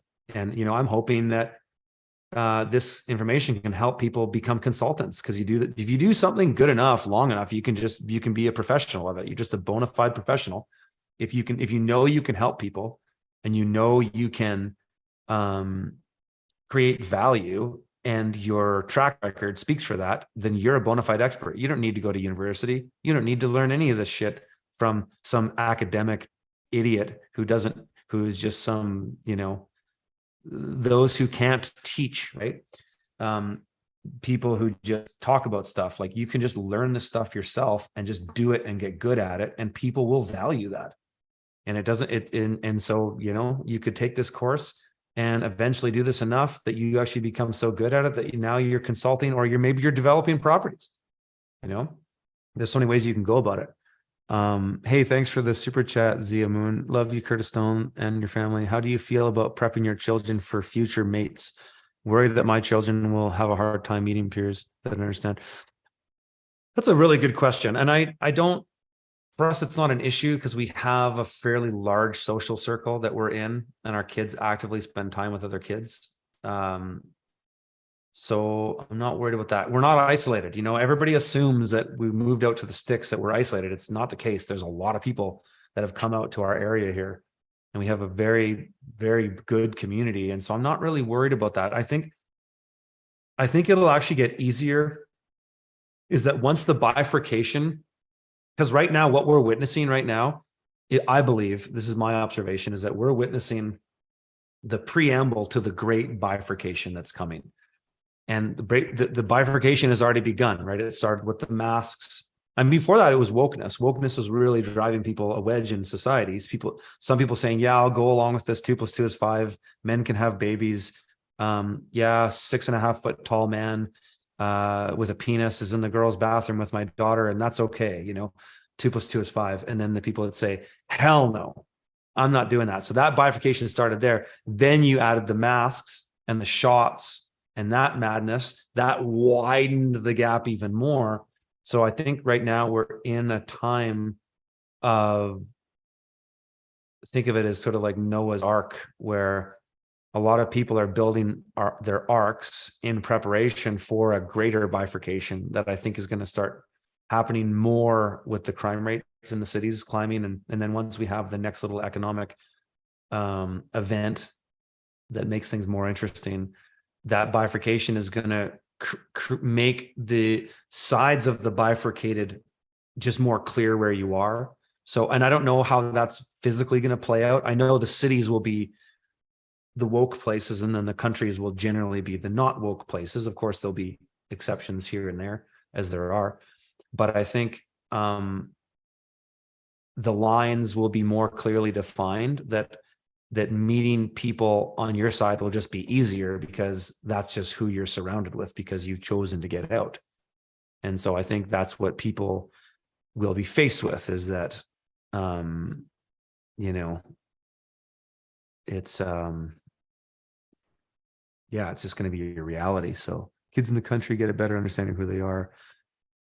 There is still peer pressure, but it is nowhere near. Well, the peer pressure all comes down to how you parent, right? And well, at least that's what my wife and I have figured out, that if you do more things with your kids instead of sending your kids off and outsourcing the parenting of your kids, or outsourcing the education of your kids, as rich people often do that, you know, they'll have a nanny. They have like, oh, kid goes here for that, kid goes here for that. My wife and I integrate our children into everything we do, except this stuff. My kids aren't involved in me doing live streams, and they're not in my videos, and that's how I want it. But my kids, I was chopping firewood and chainsawing up some new logs this morning. My boy is right there with me. You know, my wife's out right now cleaning up all the gardens. My daughter and my boy are out there, like they're with us. So our kids won't be peer pressured, because they don't value peers. They value their parents. And that's where the dichotomy of peer orientated and parent orientated comes from. And Gabor Mate, who's a total shill in my opinion now, but he wrote a good book about it a while ago, and the book's still great. But that's what he talked about in his book called Hold On to Your Kids, is that if kids that are parent orientated, kids that grew up doing things with their parents, that's why I think homesteading, it lends itself so well to raising really solid children. And hey, time will be the judge of that as far as I'm concerned, because my kids are still fairly young. But you know, having your children do things with you is so critical. And so yeah, I homeschooled and have a great relationship with all my kids, 20 years of it. Yeah, that's the way, you know. And so, and there's so many people that are getting out of the school system. And so, you know, the thing it's really dark when you think about it. You know, you think about all the trans stuff is literally the cultural wing of the depopulation agenda. That's literally all it is. Like the Tavistock Institute wrote about this stuff. They wrote about how they were going to use transgenderism and brainwash people into LGBT XYZ, and that people won't have any kids because they'll either be mutilating themselves, or they will just be in such a delusional state that they just won't have the stability to maintain a relationship. And so those people aren't having kids, and that's probably a good thing. And so, yes, the population of the world is going to significantly reduce. And in my opinion, in my humble opinion, you're going to see more reductions in that population, in the population of the human race in the most liberal places, and they'll be choosing to depopulate themselves. Whereas people in the country with conservative values and traditional values will continue to have children, and have lots of them, hopefully, and make the world a better place by bringing in beautiful people into the world that are powerful and strong. But the liberal places will take all the shots, cut off their genitals, be so liberal that they'll feel like they never have an opportunity to have children because they'll think they're never ready. And so that's the classic, you know, urban liberal who's, you know, 45 with a great career saying, I'm just not quite ready to have kids. You know, it's that kind of thing. And so those places will be where the populations diminish. And they're the ones that believe everything the pharmaceutical industrial complex has to sell for them. They trust the science, right? Not science. They trust the science. And so they're going to be the ones that are diminishing populations. There'll still be more people in the cities, but people in the country just won't be around that. And so that's a big reason why you want to get out of the city, is why would you want to be around that same and that stuff? It's insane. And so I hope that more people get out, start having children, build a family, A family is the best resource you have. Your family. My dad always hammered that into my head. It was like, family is number one, but it is. And the richest of the rich know that. You know, all the people that promote this transgender ideology, they don't actually practice it. They all have big families. All these old Anglo-American and Jewish families, they all have huge families. They're all very heterosexual, except for when they go to the Bohemian Grove. But you know, they have lots of kids. They just don't want you to have kids, right? Because they want to reduce the world's population. And so I'm actually very optimistic about how all this is going to go. I think it's great. I hope that they keep depopulating themselves. Go take the shots. Go push your transgender insane ideology on well, I don't want them to push it on children. I really do. That's where it pisses me off the most. That's why I comment on drag queen groomer hour as often as I do, because it's complete brainwashing of innocent children, and it's sickening. However, what are you going to do if you worry constantly about other people? Then that can be very disabling in changing your life. And so I just think the best you can do is change your life and get out of that before it gets too crazy, and see what happens. And all we're going to have to do is just watch and see, you know, keep it at arm's length. We need the cities for the time being. I still got to go into town and get stuff. I'm still building. I need materials, you know, I have to see the stuff, but we don't have to have any conversation with our kids about why is there a 6.5 foot tall man with an erection in the bathroom? You know, like, we're never going to have to go there. Why is there a big dude dressed up as a woman with like demon makeup at the library reading stories? Like, we're just not going there. And so so I care, but I don't care. I care for people who are kind of stuck in those situations, because the sad reality is a lot of people listening probably even are in situations where they're divorced and they're just at complete wit's end with their ex-spouse on what to do with the kids, whether it's to give them the shot or to take them to drag queen groomer hour or to whatever it is. And that sucks, but what are you going to do? It is what it is. And so people ultimately will decide what they want to do and what's best for themselves. And that's why too, I mean, I don't care to educate people about the shots. Okay, whatever, take a shot, man. I don't care. I already have 3 close friends that were significantly injured from the shot, and they're all like, man, I should have listened to you. Why the hell did I do that? What the fuck, you know?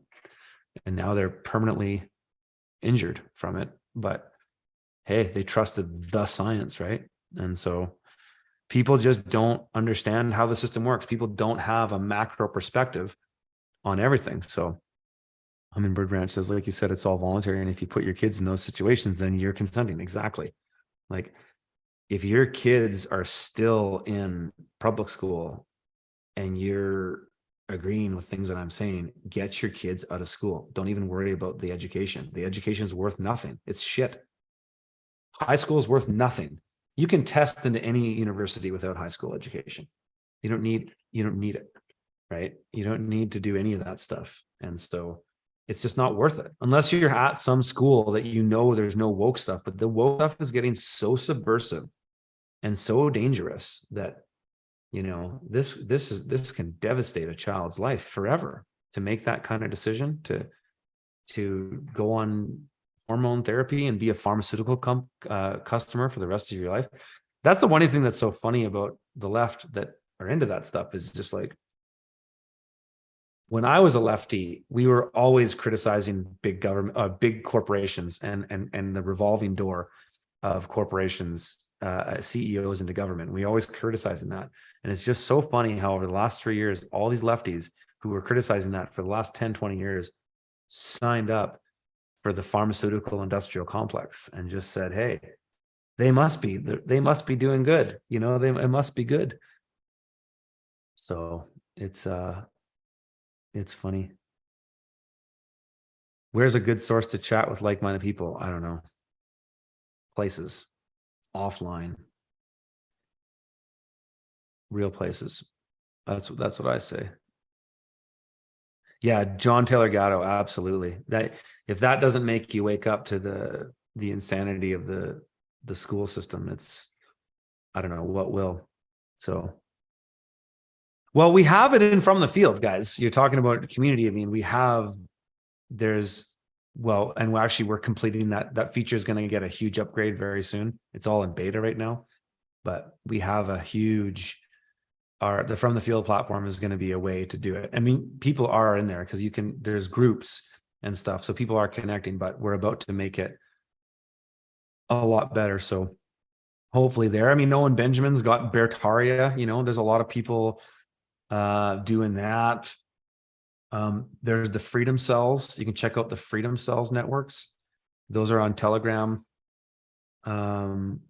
Katie says, best place I've found to chat is find local growers and producers who are like-minded. Then you start your community from there. Totally. Thing that's crazy in BC is how many farmers went woke. That's the thing that blew my mind, is how many people that were doing regen ag that just was like, they would have never vaccinated their animals, but then they vaccinated themselves. And it's just like, what? Like, what the hell? It was shocking to me how that all went down. But there are still, our community here. I mean, I have good friends that can do the things that I can't do. Like I can't raise ruminant animals on my property. It's just not accommodating for it. I can hunt though. We got moose and deer and turkey galore. Right now the turkeys are out. It's hilarious. Running around. So we have an incredible amount of wild meat here, but I have friends that can raise everything else that I can't do. I can grow most crops on my farm, and I can raise chickens and I can have layers. Maybe I could have goats, but I have good friends that have cattle, lamb, and all the things that we can't produce. So that I kind of think you got to think about it in sort of a community way, right? Curtis, what's your take on living underground? And it has a lot going for it. Constant. I would never want to live underground. That's depressing to me. I don't think we'll ever see a nuclear apocalypse, so I don't think that that's even something that we need to think about. But when in history did we ever have 18-year-old athletes dropping dead from heart attacks all around the globe? 4 horsemen of the apocalypse. Yeah, it's true. When in history ever? Never. Not in known history. Have I seen that? So do I have a video about topography? Yeah, number 3 in this series of videos. This is one of them. There is, just go on to, I don't have one because I don't really use them anymore, but there is a Telegram. Just go on Telegram and search Freedom Cell, or just go online and search Freedom Cells Network, and you'll figure it out. John Bush started that down in Texas, and now there's Freedom Cell networks all over, at least North America. There's one for all the provinces of Canada, and then there's a Canadian one in the US. They're everywhere. So there are Freedom Cells networks, and then you can use that. You can find some people, meet some people online, and then meet them offline. And I would encourage to do that. If the majority of your relationships are online, that's not good for when things start to really change. So that's what I'd say to that. Anyways, folks, yeah, I always get a kick out of reading you guys' reading the chats here, but I'm going to head out and continue on with the farm chores. So hope you guys found this video helpful. And again, check out the list, sign up for the course. You don't have to sign up, just check it out, and we'll send you more information if you want to sign up for the early bird. And homestead.freedomfarmers.com. Okay, guys, so this video series will continue. After this one, we're going to explore microclimates, I think. What are we going to do next? I'll tell you. So we've done 5 so far. So climate, landform, water, socioeconomic, access and circulation. Next video, we're going to talk about vegetation and wildlife, which was the kind of the biggest selling feature for me on my property. And all right, guys, have an awesome day. We'll see you in the next one.